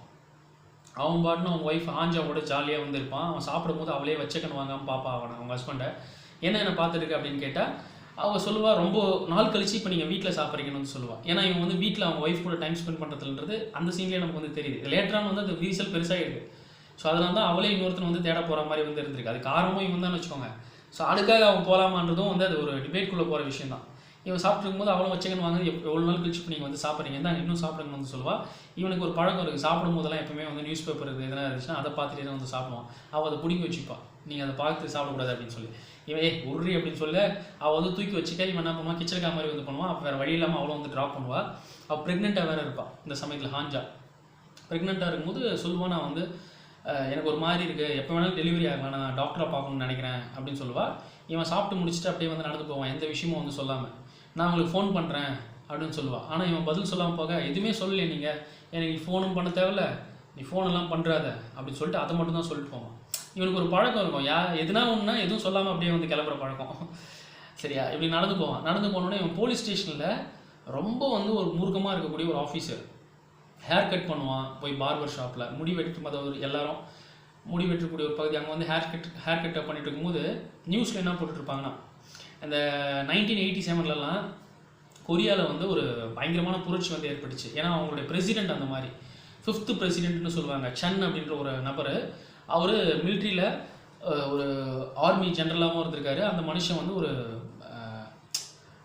மிலிட்ரி ரூலை வந்து கொண்டு வந்தார். சர்வாதிகாரத்தனத்தை அவங்க கண்ட்ரியில் கொண்டு வந்தார். 1979 இந்த மாதிரி பிரச்சனைகள் வந்து அந்த கொரியாவில் வந்து இருந்திருக்கு. 1980 அவர் வந்து ஆட்சிக்கு வந்தவுடனே அவருடைய பவருக்கு வந்தவுடனே இந்த டெமோக்ரஸி அதாவது ஜனநாயகத்தன்மை எல்லாத்தையும் வந்து ஒடுக்கிட்டாங்க. எல்லாமே இப்போ வந்து இராணுவ கட்டுப்பாட்டுக்குள்ளே வந்துச்சு. அங்கே உள்ள வந்து மீடியா எதுவும் வந்து கிடையாது. நீங்கள் தொழில் எந்த ஒரு விஷயமா இருந்தாலும் இவங்களுக்கு அடிப்பணிஞ்சு தான் வந்து எல்லாமே வந்து இருக்க மாதிரி இருக்கும். சட்டத்திட்டங்கள் எல்லாமே டோட்டலாக மாறிச்சு. இராணுவ ஆட்சியே நம்ம வந்து சொல்லலாம். அவங்களுடைய சட்டத்திட்டம் இராணுவ சட்டத்திட்டங்கள் தான் வந்து இருந்துச்சு. யாருன்னா எதிர்த்து கேட்டாங்கன்னா அங்கே வந்து காலி பண்ணுறாங்க. 1980 1988 வரைக்கும் இருந்துச்சு. சரி இப்போ வந்து கதை நடக்கிற காலம் வந்து பார்த்தீங்கன்னா 1987 இந்த கன்ஃபெஷன்ன்றது. ஓகே ஸோ அந்த 87 அப்போது என்ன ஆச்சு இந்த மாதிரி ஒரு பிரசிடெண்ட்டுக்கு அகேன்ஸ்டாக யூனிவர்சிட்டிஸ் அந்த யூனிவர்சிட்டிஸில் இருக்கிற ஸ்டூடெண்ட்ஸ் அவங்க தான் பெரிய புரட்சிகள் வந்து இது பண்ண ஆரம்பிச்சிட்டாங்க. அந்த ஆக்டிவிஸ்ட் மாதிரி சமுதாயத்தில் எதாவது நல்ல நடக்கணும்னு சொல்லி இந்த போராளிகள் இருப்பாங்க இல்லையா அவங்க வந்து கூட்டமாக பிரச்சனை பண்ணுறது போராட்டத்தில் குதிக்கிறது இந்த மாதிரி விஷயங்கள்லாம் பண்ணிகிட்டு இருந்தாங்க. ஸோ அதை ஹீரோ அந்த ஆடியோவில் வந்து போட்டிருப்பாங்க. ரேடியோவில் இதெல்லாம் வந்து ஹேர் கட் பண்ணும்போதே ஹீரோ வந்து கேட்டுட்ருப்பான். கேட்டுருக்கும்போது ஒரு பையன் என்ன பண்ணுவான் அவன் நிர்வாணமாக அந்த இடத்துல பப்ளிக் ஹேர் கட் பண்ணுற ஒரு பிளேஸ் போல் அது பாத்திங்கும் வந்து பண்ணிவிட்டு அப்படியே வந்து அந்த நியூஸை வந்து கேட்டுட்டு அப்படியே வெளியில் நடந்து போவான். அந்த நபர் வேறு யாரும் கிடையாது. போன எபிசோடில் ஒரு குட்டி பையன் அவன் ஹீரோவோட காலுக்கடியில் பாலெல்லாம் வச்சுருந்தானே அவனை வேறு அவங்க அப்பா தூக்கிட்டு இந்த இடத்துலலாம் பிரச்சனை பண்ணக்கூடாதுன்னு சொன்னோன்னே ஹீரோவும் வந்து எங்கேயோ பார்த்த நபர் மாதிரி இருந்து கடைசியாக வந்து பாத்ரூமில் லைஃப் இஸ் பியூட்டிஃபுல்னு ஒரு விஷயம் சொன்னான்ல அந்த நபர் தான் அவன் அந்த பையன் அதனால். ஸோ அவன் தான் வந்து நிர்வாணமாக அப்படியே வந்து ட்ரெஸ் எல்லாம் குளிச்சுட்டு இப்படியெல்லாம் வந்து பண்ணிட்டு அந்த வெளியில் வந்து நிற்கும் போது ஹீரோவும் ஹேர் கட்டெல்லாம் வந்து பண்ணிவிட்டு அவனை வந்து மலைக்கு பிடிச்சி அவன் பேர் ஏதோ வந்து சொல்லுவான். சொன்னோன்னா அதான் நான் அப்படின்னு சொல்லிட்டு அவன் வந்து பக்கத்தில் வர அப்புறம் தான் அவன் ரியலைஸ் பண்ணுவான் இவர் யாருன்னே நமக்கு தெரியலையே இவர் எப்படி நம்ம பேரை சொல்கிறாரு அப்படின்னு சொல்லிட்டு கிம் மேலே ஒரு டவுட் வந்துட்டு நான்லாம் அந்த ஆள் கிடையாதுன்னு சொல்லி வந்து போக பார்ப்பான். ஏன்டா நடிக்கிற அப்படின்னு சொல்லி கிம்மோ என்ன பண்ணுவான் சேஸ் பண்ணி அவனை வந்து பிடிச்சி எடுத்துகிட்டு போய் போலீஸ் ஸ்டேஷனில் லாடம் கட்டுவான். செம்மடி அடிப்பான். நீங்கள் பாரு நான் கேட்குற கேள்விக்கெல்லாம் நீ ஒழுங்காக பதில் சொல்லணும் டான் பதில் சொல்லணும் 1 செகண்ட் மிஸ் ஆகாமல் இருக்குன்னு சொல்லி போட்டு அடிப்பான். அவன் வந்து ஆரம்பத்தில் கோஆப்ரேட் பண்ண மாட்டான், போட்டு அடிச்சுட்டு அவன் தான் பயங்கரமாக அடிப்பானே போலீஸ் வேறு, அடின்னு வச்சுட்டு எப்படி இருக்கு வலிக்குதா வலிக்குதா இல்லை வலிக்குதா வலிக்குது இந்த மாதிரி ஹானஸ்ட்டாக பதில் சொல்லணும் அப்படின்னு சொல்லலாம். அல்டிமேட்டான சீனில் எப்படி ஒரு இன்ட்ராக்ஷனு என்னென்னா, இவன் ஒரு ஆக்டிவிஸ்ட், இவன் ஒரு அமைப்பில் ஒரு ஆள், இவங்க இன்னொரு ஆளை வந்து தேடுறாங்க, அவன் எங்கே இருக்கான்னு தான் இவனை பிடிச்சி அடிச்சு கேட்குறாங்க. ஏன்னா மாணவர் அமைப்பு அந்த அமைப்பு இந்த அமைப்புன்னு சொல்லி இப்போ கவர்மெண்ட்டுக்கு ஒரு டார்ச்சர் கொடுக்குறாங்கல்ல. ஸோ இவன் போலீஸாக இருக்கும்போது அவங்க கவர்மெண்ட்டுக்கு தான் சப்போர்ட்டாக இருக்க முடியும், அந்த பிரசிடென்ட் சானுக்கு அவருடைய ஆட்சி நல்லா வரணும் அப்படின்னா. சன்னுக்கு இப்போ இவன் ஆட்சி கேட்கும்போது அவன் வந்து ஒழுங்காக பதில் ஆரம்பத்தில் வந்து சொல்ல மாட்டான். சொல்லாதப்போ ஒரு கட்டத்தில் வந்து என்ன பண்ணுவாங்க, இவனுடைய டைரி ஒன்று வந்துருக்கும், அந்த நபர் அடி வாங்குறவனுடைய டைரி. அந்த டைரியில் வந்து இவங்க தேடிட்டு இருக்க நபருக்கு 1,30,000 வான் வந்து ஏதோ கொடுத்தா மாதிரி அதில் எழுதி வச்சுருக்கோம். அதை வந்து இவன் சொல்லுவான், அதான் நீ கொடுத்தா மாதிரி எழுதிருக்கே, அவன் இடம் தெரியாமல் எப்படி கொடுத்த அப்படின்னா, கொடுத்தேன் ஆனால் எனக்கு அவன் இடம் எதுவுமே நிச்சயமாக தெரியாது அப்படின்னு சொல்ல தண்ணியிலலாம் முக்கி வேறு அடிப்பாங்க. இவன் போலீஸாகவும் சில இடத்துல வந்து ஒழுங்காக நடந்துப்பான். அந்த டைமில் அந்த சமுதாயம் எப்படின்றது காமிக்குதுன்னு அடுத்த சீன் என்ன இருக்குன்னா, இவங்க ஒரு பார்க்குள்ளே போய் ஜாலியாக எல்லோரும் என்ஜாய் பண்ணுவாங்க. போலீஸை சின்ன சன்மானம் வந்து இவங்களுக்கு கிடச்சிருக்கும், இவங்க நல்லா ஒர்க் பண்ணுறாங்க அப்படின்னு சொல்லிட்டு அதை வச்சு என்ஜாய் பண்ணும்போது அங்கே ஒரு சின்ன பொண்ணு வேறு கிளப்பில் வந்து இருக்கும். அவள் ரெஸ்ட் ரூம் போகும்போது இவனும் வந்து ஃபாலோ பண்ணி மிரட்டுவான், கிம்மை உன் வயசு என்ன 20 கம்மி தானே, அது எதுக்கு உனக்கு அப்படின்னு வந்து அவள் கேட்குற கேள்விக்கு பதில் சொல்கிறியா, அடுத்த டைமெல்லாம் இந்த இடத்துக்கெல்லாம் நீ வரக்கூடாது, பணத்துக்காக இதெல்லாம் செய்வியா, நீ உன்னை பார்த்தேன் அவள் தான் அப்படின்னு வந்து மிரட்டி அனுப்பிச்சு வைப்பான். ஸோ அப்போ ஜனங்க வந்து பணத்துக்காக என்ன வேணாலும் செய்ய தயாராக இருக்காங்க, ஏன்னா வேறு எதுவுமே வந்து கிடையாது. ஸோ இப்படி வந்து பேச அதுக்கப்புறம் வந்து அவனும் ஒத்துப்பான். மறுபடியும் போலீஸ் ஸ்டேஷனை காமிப்பாங்க, போலீஸ் ஸ்டேஷன் இவங்க ஃப்ரெண்ட்ஸ் எல்லாம் வேறு கலாய்ப்பாங்க, உன் ஒய்ஃப் கிட்டேருந்து கால் வந்துச்சுடா அவளுக்கு டெலிவரியா, நீ உடனே போய் பாடுற அப்படின்னு வந்து சொல்லுவாங்க. இவன் அதுக்கும் கூட போக மாட்டான் கிம்மை. இவங்களும் வேறு இன்னும் விஷயம் சொல்லுவாங்க, தனியாக கல்யாணமாகி தனியாக இருக்குது வேறு, இன்னும் ஒரு குழந்தை வந்தால் அது லைஃப் வேறு அப்படின்னும் போது இன்னொரு போலீஸ் வந்து சொல்லுவான், என் பொண்டாட்டி அதான் எனக்கும் குழந்தை இருக்குல்ல, ஸ்கூலில் வந்து ஏதோ கூப்பிட்ருக்காங்க, என்ன உன் பையன் படிக்கிற ஸ்கூலுக்கு உன்னை எதுக்காக கூப்பிட்டாங்க அப்படின்னா எதனா பிரச்சனை பண்ணியிருப்பான், என்ன கூப்பிட்டு பஞ்சாயத்து பண்ண பார்க்குறாங்க போல், அவன் நான் சொன்னாவே கேட்க மாட்டேன்றது அவங்களுக்கு என்ன எப்படி சொல்லி புரிய வைப்பேன் அப்படின்னு சொல்லி இவங்க ஃபன்னாக வந்து பேசிப்பாங்க. பேசிகிட்டு இருக்கும்போது இவனும் ஒத்துப்பான், அந்த அடி வாங்குற ஆளுக்கான்ல ஒரு ஆக்டிவிஸ்டான ஒருத்தனை பிடிச்சி அடிச்சிட்டு இருக்காங்களே, அவன் வந்து ஒத்துப்பான். ஒத்துக்கணும்னு இது நீ அப்பவே ஒத்துக்க வேண்டியதான்டா, அவன் இருக்கிற ஸ்பாட்டு ஏதோ குன்சன்னோ ஏதோ ஒரு ஸ்பாட்டு, அந்த இடத்துல தான் இவங்க தேடிட்டு இருக்க நபர் இருக்கிறத வந்து இவங்க ஒத்துக்கணுன்னு. அதுக்கப்புறம் ஹீரோ வந்து கிம் வந்து என்ன பண்ணுவான், அந்த அடி வாங்கின அந்த உண்மையை ஒத்துக்கிற நபர்கிட்ட வந்து இன்னொரு விஷயம் சொல்லுவான், இப்போ எப்படி லைஃப் இஸ் பியூட்டிஃபுல்லாக அப்படின்னு வந்து கேட்பான். ஏன் எப்படி கேட்குறீங்க அப்படின்னா, இல்லை உங்கள் டைரியில் அதுவும் நீ எழுதி வச்சிருந்த அப்படின்ட்டு. இந்த நபர் டைரியில் எழுதி வச்சிருந்த வாசகம் அது லைஃப் இஸ் பியூட்டிஃபுல் அப்படின்னு சொல்லி அதை தான் ஞாபகப்படுத்துகிற விதமாக 1994 அந்த ரெஸ்டாரண்ட்டில் அவன் வந்து கேட்டது சரியா. ஸோ லைஃப் இஸ் பியூட்டிஃபுல் அவன் டைரியில் எழுதப்பட்ட விஷயம் கேட்டவுடனே அவன் வந்து அமைதியாக அடி வாங்கினவன்ல அமைதியாக வந்து இருப்பான்.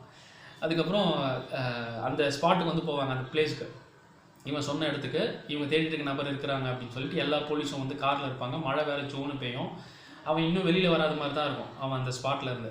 ஸோ போலீஸ் எல்லாம் என்ன டிசைட் பண்ணுவாங்கன்னா, கிம்மை வந்து ரெஸ்ட் எடுக்க சொல்லுவாங்க. இது ஒரு ஷிஃப்ட் மாதிரி பார்த்துக்கலாம், நாங்கள் நைட்டு ஃபுல்லாக கண் முழிச்சோம் வரானு வந்து பார்க்குறோம், காலிலேருந்து நீ டியூட்டி எடுத்துக்கோ, நீ எங்கன்னா போய் ரெண்ட்டுக்கு எங்கன்னா வந்து தங்கிக்கோ அப்படின்னு வந்து சொல்ல இவன் பாட்டு எழுந்து போவான். அதை வேற இவங்க கலாய்ப்பாங்க, என்ன மேனேஜரா அவனுக்கு எதனா சொன்னால் போயிட்டு வரன்னு கூட எதுவும் சொல்லாமல் அவன் பாட்டு போயின்னுக்கிறான் அப்படின்னு சொல்லிட்டு. அதுக்கப்புறம் உனக்கு இங்கே யாருன்னா தெரியுமான்னு கூட ஹீரோ கிட்ட ஏற்கனவே வந்து கேட்டிருப்பாங்க கிம் கிட்ட. அவன் சொல்லுவான், என்னுடைய ஃபர்ஸ்ட் லவர் அப்படின்னு வந்து சொல்லுவான். என்னுடைய ஃபர்ஸ்ட் லவர்னால் வேறு யாரும் கிடையாது, இந்த சன்னிம் இருக்கால்ல கோமா ஸ்டேஜில் வேறு அப்புறம் லேட்டரில் படுத்திருந்தால அந்த பொண்ணு, அவன் இந்த ஏரியாவில் வந்து அவன் சொல்ல, ஆனால் மற்றவங்க எவனும் நம்ப மாட்டான், எல்லாம் கலாய்ப்பாங்க. இவன் ஃபர்ஸ்ட் லவ் சொல்லி அந்த கதையை வச்சே இவன் வந்து நிறையா பொண்ணுங்களை கரெக்ட் பண்ணிருக்கான் அப்படின்னு நிறைய இவங்க வந்து கிண்டல் பண்ணுவாங்க. இப்போ ஹீரோ வந்து அந்த மழை டைம்லேயும் வந்து அப்படியே நடந்து போவான் வெளியில், சரி எதனா ரெஸ்ட் எடுக்கலாம், எங்கன்னா வந்து தங்குறதுக்கு இடம் இருக்கான்னு வந்து பார்த்தா ஒரு காஃபி ஷாப் மாதிரி இருக்கும், அங்கே ஒரு பொண்ணு வந்து வெளியில் உட்காந்து மழையை ரசிச்சிட்டு இருக்க மாதிரி இருக்கும். இவன் கேட்பான், என்ன பார்த்துட்டு இருக்கேன் அப்படின்னா, மழையை ரசிச்சிட்டு இருக்கியா அப்படின்னா, ஆமாம் நானும் உங்க கூட வந்து சேர்ந்துக்கிட்டேன் அப்படின்னா, நோ தேங்க்ஸ் அப்படின்னு வந்து சொல்லுவாள். இருந்தாலும் இவன் உள்ள நுழைஞ்ச உடனே அப்புறம் டீ எல்லாம் வந்து குடிச்சிட்டு இருக்கும்போது அவளுக்கே போராக இருக்கும், எனக்கு போரிங்காக இருக்குது, ஏதாவது உன்னை பற்றி சொல்லு, நீ எங்கேருந்து வந்திருக்க, பிஸ்னஸ் விஷயமாவா என்ன விஷயமா அப்படின்னு வந்து கேட்கும்போது இவனா சொல்லுவான், எனக்கு நான் ஒரு பொண்ணை லவ் பண்ணுறேன், அவன் அந்த பொண்ணு இருக்கிற ஊர் இது அப்படின்னு வந்து சொல்லுவான். சொன்ன உடனே ஓ அப்படியா, எங்கே இருக்கா அப்படின்னு வந்து கேட்க, அதெல்லாம் எனக்கு வந்து தெரியாது.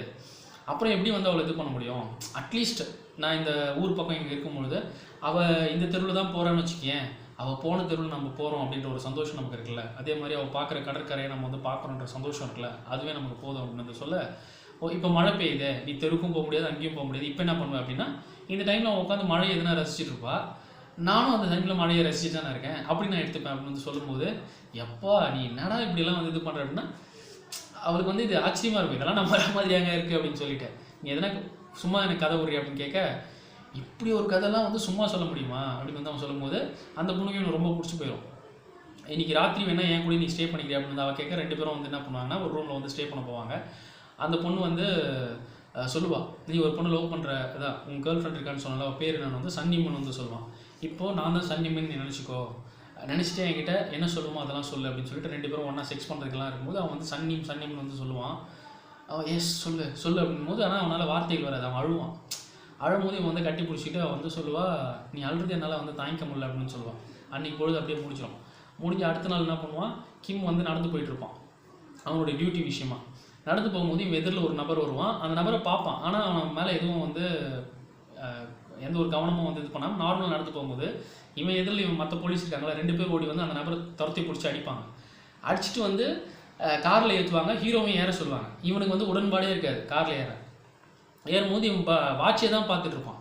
பார்த்துட்டு இருக்கும்போது என்னடா வாட்சை பார்த்துருக்க அப்படின்னு வந்து கேட்க, இந்த மாதிரி நான் ஒருத்தர்கிட்ட வந்து சாப்பாடு சேர்ந்து சாப்பிட்றத சொல்லியிருந்தேன் இந்த டைமுக்கு அப்படின்னு சொல்லும்போது, யாரோட, என் ஃபர்ஸ்ட் லவரோட. எப்போ அந்த கதை என்கிட்ட சொல்லாத, முதல்ல இவன் அச்சவனுக்கு வாயில் எல்லாம் ரத்தம் வருதுல தொடங்கிற வேலையை பாரு அப்படின்னு சொல்லுவாங்க. சொல்லி அவனை கூட்டின்னு போயிடுவாங்க. ஆக்சுவலாக ஹீரோவுக்கு வந்து பார்த்தீங்கன்னா இப்போ இந்த பொண்ணுங்க ஒன்று செட் ஆகிருக்குல்ல, அந்த பொண்ணோட டைம் ஸ்பெண்ட் பண்ணணுன்ற ஒரு ஆசை வந்துருக்கும் போல். இல்லை இவனுக்கு இந்த ஜாப் மேலேயும் வந்து ஒரு இன்ட்ரெஸ்ட் கிடையாது. நம்ம எந்த ஆஸ்பெக்டில் வேணாலும் எடுத்துக்கலாம்.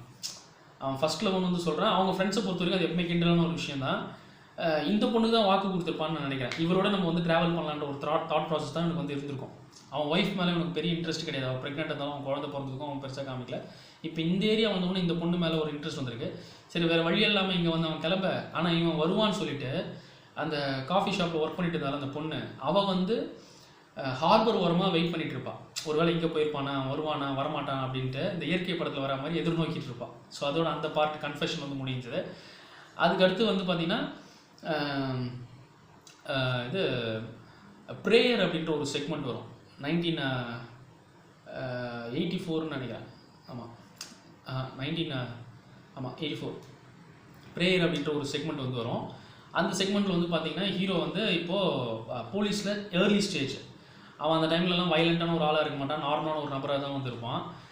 அவன் பாட்டு வேலை உண்டு அவனு சொல்லி நடந்து போகும்போது இவனுடைய ஒய்ஃபு ஹாங்ஜா இருக்கால, அவள் ஒரு ரெஸ்டாரண்ட்டில் சாதாரணமாக பணிவிடை பண்ணுற பொண்ணாக தான் வந்துருவா, சர்வ் பண்ணுற பொண்ணாக இருப்பாள். அவள் சைக்கிள் ஓட்ட கற்றுக்க பாப்பா. கிம் ஹியாங் வந்து கூப்பிடுவா ஹீரோவை, எனக்கு சொல்லிக் கொடுங்க அப்படின்னு சொல்லி. ஏன்னா ஓட்டும் போது தொப்புன்னு விழுந்துருவா.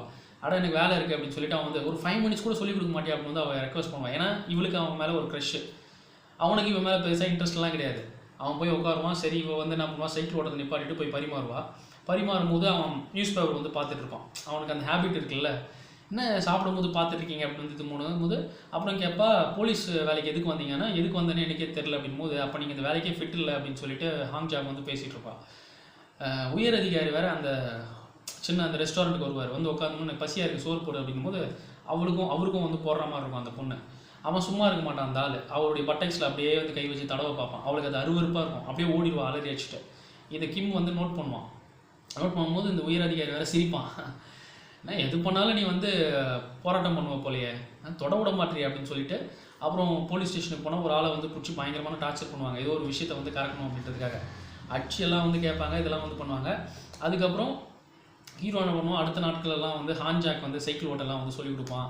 அவள் வந்து தேட்டருக்கு வா, நைட்டுக்கெல்லாம் படம் பார்க்கலாம் அப்படின்னு வந்து சொல்ல, நைட்டுக்கெல்லாம் நீ படம் போறியா அப்படின்னு வந்து கேட்க, இல்லை உன் கூட தான் நான் போகிறேன் அப்படின்னு கேட்க, அதெல்லாம் நான் வர முடியாதுன்ற மாதிரி தான் ஹீரோ வந்து சொல்லுவான். அப்படியே கொஞ்ச நாள் வந்து போகும். இப்போ அந்த உயர் அதிகாரி என்ன பண்ணுவான்னா, இவங்க ஒரு ஆளை பிடிச்சி டார்ச்சர் பண்ணி ஒரு விஷயத்தை கேட்கணும்னு வந்து பார்க்குறாங்கல்ல, அந்த பொறுப்பை ஹீரோ கிட்டே வந்து கொடுப்பாங்க. இப்போ உன் ஸ்டைலில் நீ வந்து பண்ணு அப்படின்னு சொல்லும்போது, அதை வேற ஒரு போலீஸ் வந்து அந்த அடி வாங்குறவங்க கிட்ட வேற கலாய்ச்சி விடுவார். இவர் ரொம்ப டெரராக பார்த்து உண்மையை கேட்கிற அப்படின்னு சொல்ல, இவன் டெரர்லாம் கிடையாது, இப்போ தான் இவன் வச்சு பழகுறான். ஆரம்ப கட்டத்தில் காதும் வச்ச மாதிரி தான் அந்த அடி வாங்குற ஆள்கிட்ட வந்து சொல்லுவான், இங்கே பாரு நான் கேட்குற கேள்விக்கு பதில் சொல்கிறேன்ட்டு.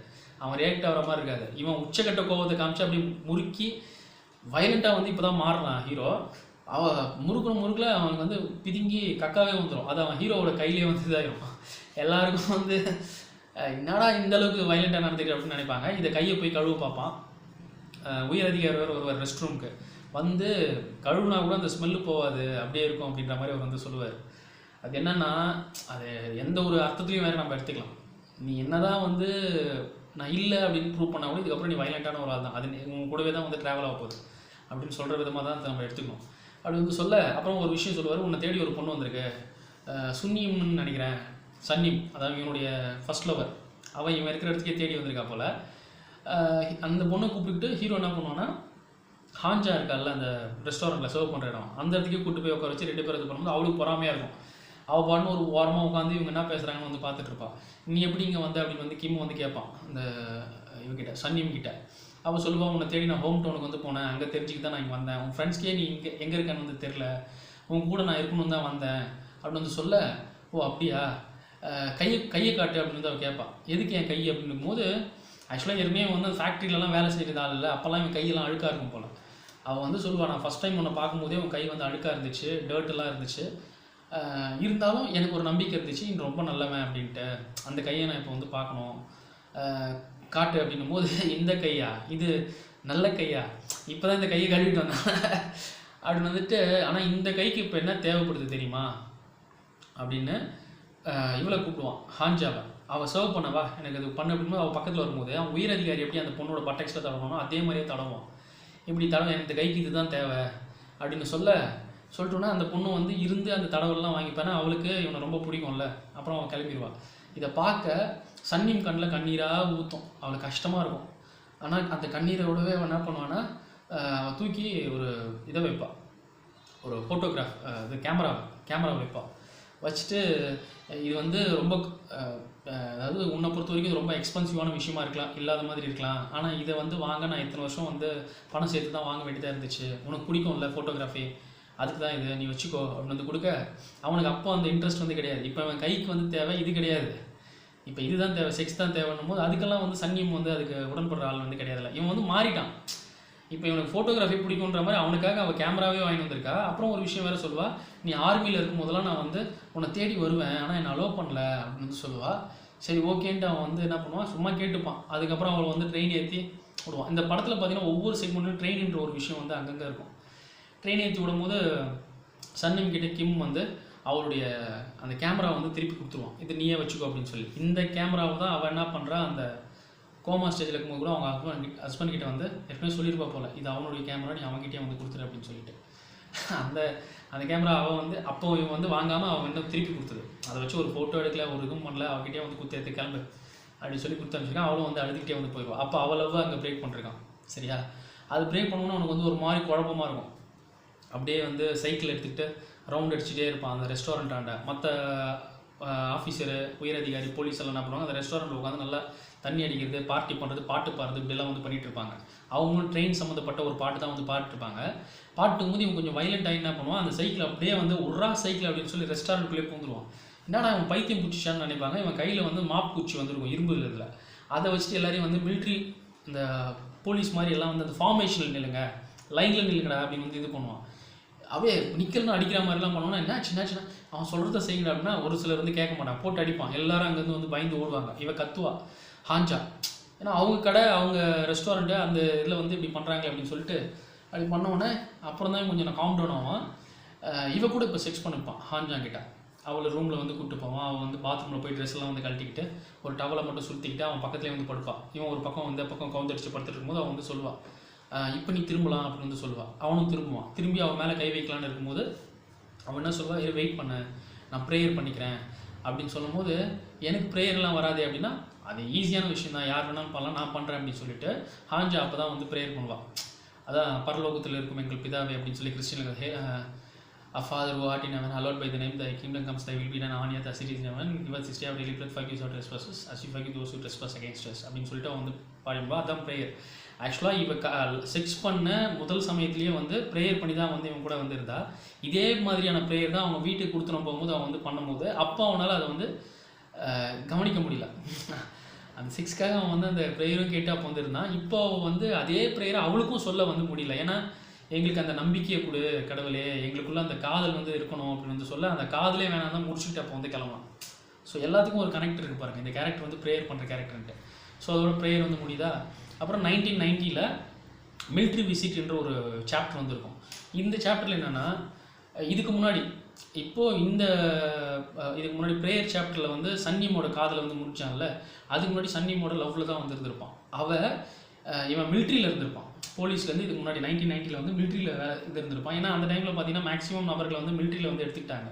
அந்த கவர்மெண்ட்டே வந்து சர்வாதிகாரத்தனமான ஒரு கவர்மெண்ட் தானே. அதில் வந்து அந்த பிரசிடெண்ட்டும் அந்த மாதிரியான ஒரு நபர் தானே, மிலிட்ரி பேக்ரவுண்ட்லேருந்து வந்தவர் தானே. சரியா? 1990 அவர் இவனை வந்து உள்ள அங்கே வேலை மிலிட்ரி இதில் வந்து இருக்கும்போது அவனை தேடி சன்னியம் வந்து அங்கே என்ட்ரன்ஸு அங்கே வந்து வெயிட் பண்ணிகிட்டு இருப்பாள். அங்கே அலோவே பண்ண மாட்டாங்க இவனை பார்க்க. அவன் வந்து நான் இவ்வளோ தூரத்துலேருந்து வந்திருக்கேன், எங்கே சியோல்லேருந்து வந்திருக்கேன்னு வந்து சொல்ல, என்ன விஷயம், நான் அவனை பார்க்கணும், ஒரே ஒரு சான்ஸ் கொடுங்கன்னா, இப்போ என்ன கவர்மெண்ட் போயிட்டுருக்குன்னு தெரியுமா, சட்டத்திட்டம் மிலிட்ரி லா வந்து போயிட்டுருக்கு, அதை மார்ஷல் லான்னு சொல்லுவாங்க. ஸோ அது பிரகாரம் யாருமே உள்ள அனுமதி கிடையாது, நீ கிளம்பு அப்படின்னு வந்து இது பண்ணுவாங்க. அவள் தான் பெப்பர்மெண்ட் கேண்டியெல்லாம் எனக்கு வந்து லெட்டர்லையாவது இவனை போய் மீட் பண்ணுவான்னு சொல்லி ஒரு லெட்டர்லையும் வந்து பெப்பர்மெண்ட் கேண்டியெல்லாம் அப்போ வந்து வச்சிருப்பாள் நம்ம ஹீரோயின் சன்னிமன். சரி, இப்படி வந்து சொல்ல இவன் வந்து டிசப்பாயின்மெண்ட்டோட வெளில போவா. இங்கே கிம்மை வந்து கிம் யாம்பு நம்ம ஹீரோவை, அவன் பாட்டுன்னு ஒரு யங்ஸ்டராக வந்திருப்பான். ஆக்சுவலாக இந்த மாதிரி கதாபாத்திரம்லாம் நம்ம தமிழ் ஹீரோ எவனா நடிச்சிருந்தான்னு வச்சுக்கோங்க, பரிணாமமாக அப்படி வந்து பைத்தியமாக இருந்தான், அப்புறம் இந்த வயசில் இருந்தான் அப்படி பண்ணிட்டு உடம்பு கம் பண்ணிட்டு ஒரு எக்ஸ்பிரஷனில் நடிப்பில் இதெல்லாம் அவனுக்கு ஆஸ்கர் அவார்டு என்ன அவார்டு வேணாலும் கொடுத்து ஒரு வேறு லெவலில் அவனை வந்து புகழ்ந்துருப்பாங்க. என்னம்மா சூர்யா நடிக்கிறார், என்னம்மா விக்ரம் நடிக்கிறார், என்னம்மா கமல் நடிக்கிறார் அப்படின்னு சொல்லிட்டு. அவர் பாருங்கள் என்ன நடிப்பு நடித்தோம். ஏன்னா அந்த மாதிரி பர்ஃபார்மன்ஸுங்க இன்னசென்ட்டாக இருப்பான்.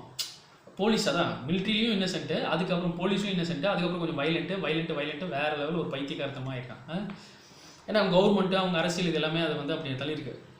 இங்கே பார்த்தீங்கன்னா உட்காந்து இருக்கும்போது இவங்களுடைய ஹையர் ஆஃபீஸர் என்ன பண்ணுவாங்க, ஒவ்வொருத்தரையும் வந்து உதைப்பான். 5 நிமிஷத்துல எல்லாம் கிளம்புங்க எல்லாம் ஓடுங்க, 5 செகண்ட் தான், 5 நிமிஷம் தான், எல்லாம் பேக் பண்ணிட்டு போங்க அப்படின்னு சொல்லிட்டு. எங்கன்னா குவான்ஜா அப்படின்னு ஒரு பிளேஸு அந்த கொரியாவில், அந்த இடத்துல இப்போ வந்து புரட்சி பண்ண ஆரம்பிச்சிருக்காங்க. அந்த ஸ்டூடெண்ட்ஸு மற்றவங்கெல்லாம் சேர்ந்துட்டு கவர்மெண்ட்டுக்கு அகேன்ஸ்டாக அங்கங்கே கூட்டமாக இருந்துட்டு அகேன்ஸ்டாக வந்து பண்ணால், இது வந்து குவான்ஜா மசாக்ரேட்னு சொல்லுவாங்க. போலீஸ் அதாவது இந்த மிலிட்ரி என்ன பண்ணாங்க, ஜனங்கிட்ட பூந்து அந்த ஸ்டூடெண்ட்ஸ்லேருந்து நிறைய பேர் வந்து இன்னசென்ட்டான பீப்புளை கொலை பண்ண ஒரு சம்பவம் அது 1990 அந்த சமயத்துலலாம். கவர்மெண்ட்னு சொல்லுறது ஒரு 200 பேர்கிட்ட தான் வந்து 170 180 பேர் வந்து நாங்கள் கொலை பண்ணணும்னு வந்து அவங்க அஃபிஷியலாக வந்து இன்ஃபார்ம் பண்ணாங்க. பட் வெளியில் இந்த சோர்ஸ் எல்லாம் பார்த்தீங்கன்னா 200க்கும் மேற்பட்ட நபர்கள் அப்படியே கில்லட் சைட்டுன்ற மாதிரி பார்த்தோன்னே பட்டுன்னு வந்து சுட்டு எத்தனையோ பேர் கொண்டாங்க. அதுக்கு இப்போ இவங்க தயார்படுத்தாங்க, உடனே கிளம்பு வந்து இவனை உதைக்க ஹீரோ தூத்தோ எஸ் சார் அப்படி வந்து இது பண்ணுவான். அவன் நோன்னு சொல்ல முடியாதுல்ல. கிளம்பும் போது இவன் பெப்பர்மெண்ட் கேண்டி ஒரு டப்பாவில் வச்சுருப்பான். அந்த டப்பாலையும் வந்து அவன் எட்டி உதைக்க அந்த மிலிட்ரி ஆஃபீஸரு இவன் அது மேலே போடும்போது அதெல்லாம் சிந்தி கிடக்கும். என்னடா இது அப்படின்னா, பெப்பர்மெண்ட் கேண்டினா இதெல்லாம் உனக்கு யார் அனுப்புது அப்படின்னு வந்து, இல்லை சார் ஒன்றும் சார் ஐம் கோயிங் சார் அப்படின்னு சொல்லி அதையும் வந்து எடுத்துக்கிட்டு அப்படியே வந்து இவன் கிளம்புவான். வண்டியில் இவங்கெல்லாம் போவாங்க அந்த ஏறிட்டு, இப்போ அந்த ஸ்பாட்டுக்கு வந்து போகணும் அப்படின்னு சொல்லி குவாஞ்சாக்கு போகும்போது பார்த்தா சன்னியும் வந்து சோகமாக நடந்து வந்துட்டு இருப்பான், இவனை பார்க்க முடியலன்னு சொல்லிட்டு. ஆனால் இப்போ பார்த்துருவாங்க, இவனும் வந்து அந்த வண்டியில் உட்காந்துருக்கான், பெரிய டெம்போ வண்டி மாதிரி. அதில் மற்றவனுங்கள்லாம் வந்து ஏற்கனவே இந்த பொண்ணை தெரிஞ்சிருக்கும் போல் இவங்க வந்து கிம் யாங்கோ வந்து பார்க்க தான் வந்திருக்கான்னு சொல்லிட்டு. இப்போ ஒரு பொண்ணு போகிறான்னா அவள் லவ் பண்ணுற பையன் பேரை சொல்லி அவளை வந்து கலாய்ப்பாங்கல்ல, சக்தி அப்படின்னு சொல்லிட்டு. அந்த மாதிரி வந்து சும்மா சக்தின்றது அவள் பேராக கூட இருக்காது, ஒருவேளை அவங்க பாய் ஃப்ரெண்ட் பேர் சக்தியாக இருக்கும்ல, அந்த மாதிரி இந்த பொண்ணை பார்த்து கிம்யாவோ அப்படிங்கும்போது இவருக்கு வந்து அப்படியே வெக்கப்பட்டு தலை குனிவா. அதுக்கப்புறம் ஒரு கட்டத்தில் எல்லோரும் வந்து ஒரு பேட்ரியட்டிக்காக ஒரு பாட்டு வந்து பாட பார்ப்பாங்க, இந்தியா இஸ் மை கண்ட்ரின்ற மாதிரி. கொரியன்ஸ் வந்து என்ன பண்ணுவாங்கன்னா, என் நாட்டுக்காக நாட்டுக்காக அப்படியே நாங்கள் வந்து உயிரை கொடுப்போம் அப்படின்னு சொல்லி பாட்டு எல்லாம் வந்து போவாங்க. ஸ்பாட்டுக்கு போனால் அங்கே வந்து அது ராத்திரி நேரமாயிரும், டப்புன்னு துப்பாக்கி சத்தமாக இருக்கும். நாடா இது போர்க்களமாக இருக்கே அப்படின்னு சொல்லிட்டு இவன் ஃப்ரெண்டெல்லாம் சில ஆட்கள்லாம் இருப்பாங்க, அவங்களாம் பேசிட்டு இங்கே வெயிட் பண்ணல, ஓடி போய் எல்லாம் எவன் வந்து எதிர்த்து கல் அடிச்சாலும் எல்லாரும் வந்து சுடுங்கன்னு வந்து டப்புன்னு சுட கிம் யாங் வந்து ஏதோ காலில் வந்து அடிப்பட்ட மாதிரி இருக்கும், அவன் தாங்கி நடப்பான்.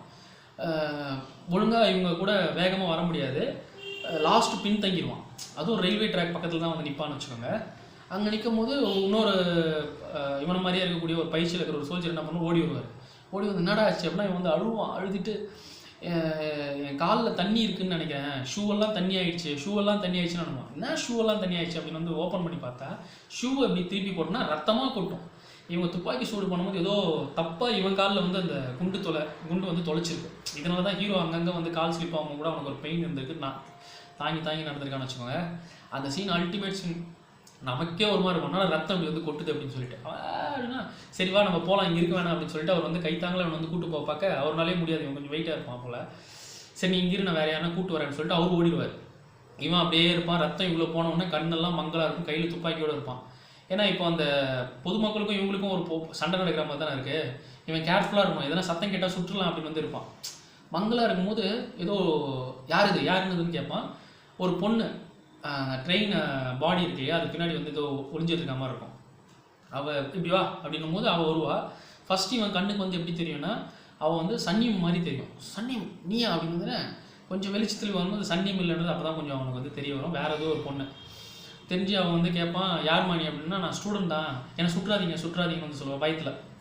ஆனால் நான் வந்து எங்கள் பாட்டி வீட்டுக்கு வந்து வந்தேன், இங்கேருந்து கொஞ்சம் தூரம்.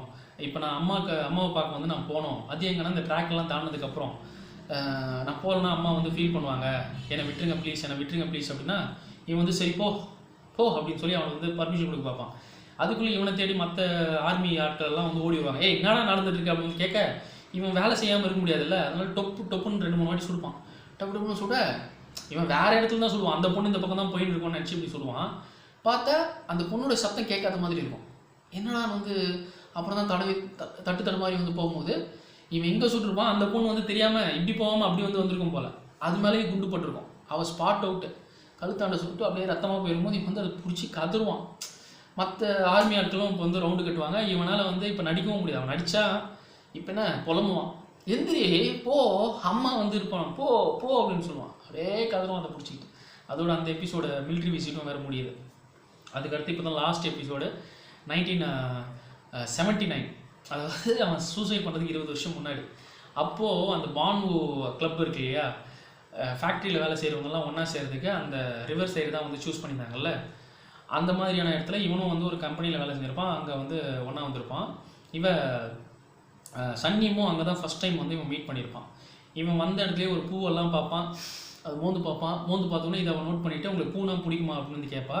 சன்னியமை எனக்கு பிடிக்கும், சின்ன பசங்களாக இருப்பாங்க, எனக்கு ரொம்ப பிடிக்கும் அப்படின்னு வந்து அவன் சொல்லிவிட்டு, அதுக்கப்புறம் கேமரா மாதிரி இப்படிலாம் வச்சு அதை வந்து பார்ப்பான். அது சொல்லுவான், எனக்கு ஃபோட்டோகிராஃபி வேறு எனக்கு ரொம்ப பிடிக்கும், பேர் வைக்கப்படாத பூக்களெல்லாம் படம் பிடிக்கணுன்றது என்னுடைய ஆசைன்னு வந்து சொல்லுவான். இந்த விஷயத்த மனசில் வச்சு தான் சன்னியம் வந்து இவனுக்காக வந்து கேமரா வாங்கியிருக்கான். பாருங்கள், அவன் மனசில் இவன் சொன்ன சின்ன விஷயமும் சீரியஸாக இருந்திருக்கு. அவனுக்கு அடுத்தடுத்த கட்டத்தில் அது வந்து மறந்து போயிருக்கு. இதை வச்சு நம்ம ஒன்றுமே பண்ணலன்ற ஒரு விரக்தியில் தான் அதில் இருக்கிற கேமரா எடுத்துகிட்டு வந்து கொடுத்ததில் அந்த ஃபிலிம் இருக்குல்ல, அதை வந்து ஓப்பன் பண்ணி பார்த்து ஒன்றும் போது அவன் வந்து அப்படி வந்து கதறியிருக்கான் அந்த எபிசோடில் கூட, அது முன்னாடி கேமரா எபிசோடில் கூட. சரி, இப்படி வந்து சொல்லிட்டு அதுக்கப்புறம் வந்து இவன் என்ன பண்ணுவா, கேண்டி வந்து பெப்பர்மின்ட் கேண்டி அப்போ தான் வந்து அவனுக்கு ஒன்று கொடுப்பான். அவனுக்கு அது ரொம்ப பிடிக்கும் போது உனக்கு பிடிக்குமான்னு கேட்டால் அந்தளவுக்கு இல்லை அப்படின்னு சொல்லுவான். ஏன்னா இவன் ஃபேக்ட்ரியில் ஒவ்வொரு நாளும் 100 பெப்பர்மெண்ட் கேண்டியை வந்து கவர் இது பண்ணுறா போல், அந்த ரேப் பண்ணுற வேலை வந்து பண்ணுறா போல், வேப்பை. அதுக்கப்புறம் இவங்க பேசுவாங்க, இவன் நடந்து போக பாப்பா, இவன் அந்த பூவை வந்து அவனுக்கு கொடுப்பான். சன்னியம் அதை வந்து வாங்கிக்கிட்டு இவங்கெல்லாம் ஒன்றா உட்காருவாங்க. எல்லோரும் என்ன பாட்டு பாடுவாங்கன்னா அந்த லவ் பாட்டு தான் வந்து பாடுவாங்க. எதையும் இவன் ஃபஸ்ட் டைமில் பாடினான் பார்த்தீங்களா, எல்லோரும் அவன் சூசைட் பண்ணிக்கிறதுக்கு முன்னாடி மைக்கை பிடிங்கி அவன் வந்து பாடுறான்னு சொல்லிட்டு தப்பாக ஏதோ ஒரு ராகத்துலேருந்து பாடினானே, வாட் ஷுட் ஐ டூ, நான் என்ன பண்ணணும் நீ என்னை விட்டு போனா, நான் என்ன பண்ணணும் நீ என் கூட இல்லைனா அப்படின்னு வந்து பாடினால, அதை இவங்க எல்லாருமே வந்து சந்தோஷமாக வந்து பாடுவாங்க. இவன் இங்கே உட்காந்து சன்னியம் இப்படி உட்காருவா, அவள் கண்ணுலேயே இவங்க 2 பேரும் பேசிப்பாங்க. ஒரு காதல் இவங்களுக்குள்ள அந்த இன்னசென்ஸ் இருக்குது. அப்போவும் இவன் வந்து யார்கிட்ட எதுவும் சொல்லாமல் அந்த குரூப்பை விட்டு அப்படியே நடந்து போய் கொஞ்சம் தூரம் கழித்து அப்படியே தரையில் படுத்துக்கிட்டு வானத்தை வந்து பார்ப்பான், அதை ரசிப்பான். அதுதான் அதோட வந்து இந்த பெப்பர்மெண்ட் கேண்டி படம் வந்து ஃபினிஷ் ஆகுது ஃப்ரெண்ட்ஸ். அதாவது அந்த 20 வருஷம் முன்னாடியே I want to go back again அப்படின்னு சொல்லி அந்த ட்ரெயினை முன்னாடி சூசைட் பண்ண பார்த்தான்ல, அவன் பின்னாடி போகணும்னு நினச்சது இந்த வாழ்க்கை தான், இதை தான் அவன் வந்து வாழணும்னு நினச்சிருக்கான். இப்போ அது பாருங்கள், அவன் ட்ராவல் இது அப்புறம் மறுபடியும் முன்னோக்கி நீங்கள் வந்து பார்த்துக்கோங்க.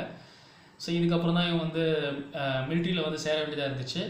மிலிட்ரிலையும் இவன் வந்து ஃபாலோ பண்ணிட்டு இருக்கா. அதுக்கப்புறம் இவன் போலீஸில் போக வேண்டியதாக இருந்துச்சு. அங்கே போனதுக்கப்புறம் இவன் ஹாஞ்சாவை வந்து கல்யாணம் பண்ணிருக்கான். ஹாஞ்சாவை வந்து கல்யாணம் பண்ணி கொஞ்ச நாள் வந்து இவன் இருக்கும்போதும் வந்து சரி, அவன் மேலே பெருசாக ஒப்பீனியன் வந்து இவனுக்கு இல்லை. அந்த ஜாப் வந்து போலீஸில் ஒரு மாதிரி இருந்திருக்கு. சரின்ட்டு இவன் வந்து பிஸ்னஸ் வேறு அதை குவிட் பண்ணிட்டு பிஸ்னஸில் வந்து வந்திருக்கான். பிஸ்னஸ்லையும் பார்த்தீங்கன்னா அந்த டைமில் இவன் ஒய்ஃப் வந்து அஃபேர்லாம் வைக்கும்போது அவன் மேலே இருக்கிற நம்பிக்கையும் வந்து இவனுக்கு போயிடுச்சு. பிஸ்னஸ்லையும் அந்த ஸ்டாக் மார்க்கெட்டு அந்த IMF கிரைசிஸ் எல்லாம் வரும்போது புரோக்கர்ஸ்லேருந்து எல்லாம் ஏமாற்றிருக்காங்க, கடன் வாங்கணும் எல்லாம் நெருக்கடி கொடுத்துருக்காங்க. ஃப்ரெண்டும் வந்து பணத்தில் விட்டுட்டு போயிருக்கான். சரி, நம்ம எதுக்கு வாழணும், ஒன்றுமே இல்லை நம்மக்கிட்ட, நம்ம சூசைட் பண்ணிக்கலாம்னு துப்பாக்கியெல்லாம் வாங்கிட்டு வந்து சாவலாம் நினைக்கும் போது அதுவும் வந்து இது பண்ணல. சரி, நம்ம ஃப்ரெண்ட்ஸ் எல்லாம் எதுவும் கேதர் பண்ணுறாங்களோ அங்கே வந்து போய் அதுக்கப்புறம் ரயில்வே ட்ராக்ல நின்று I want to go back again அப்படின்னு சொல்லிட்டு அப்படி சூசைட் பண்ணேன். இதுதான் இந்த படத்தை நான் சிங்கிள் டேக்கில் நரேட் பண்ணேன். இது எப்படி நரேஷன் பண்ணேன் அப்படின்னு சொல்லிட்டு நீங்கள் கமெண்ட்டில் போடுங்க. இந்த படத்தை மிஸ் பண்ணாமல் பாருங்கள். 10 out of 10 மார்க்ஸ் இந்த படத்துக்கு நான் கொடுப்பேன். மீண்டும் சந்திப்போம் ஃப்ரெண்ட்ஸ். பாய்.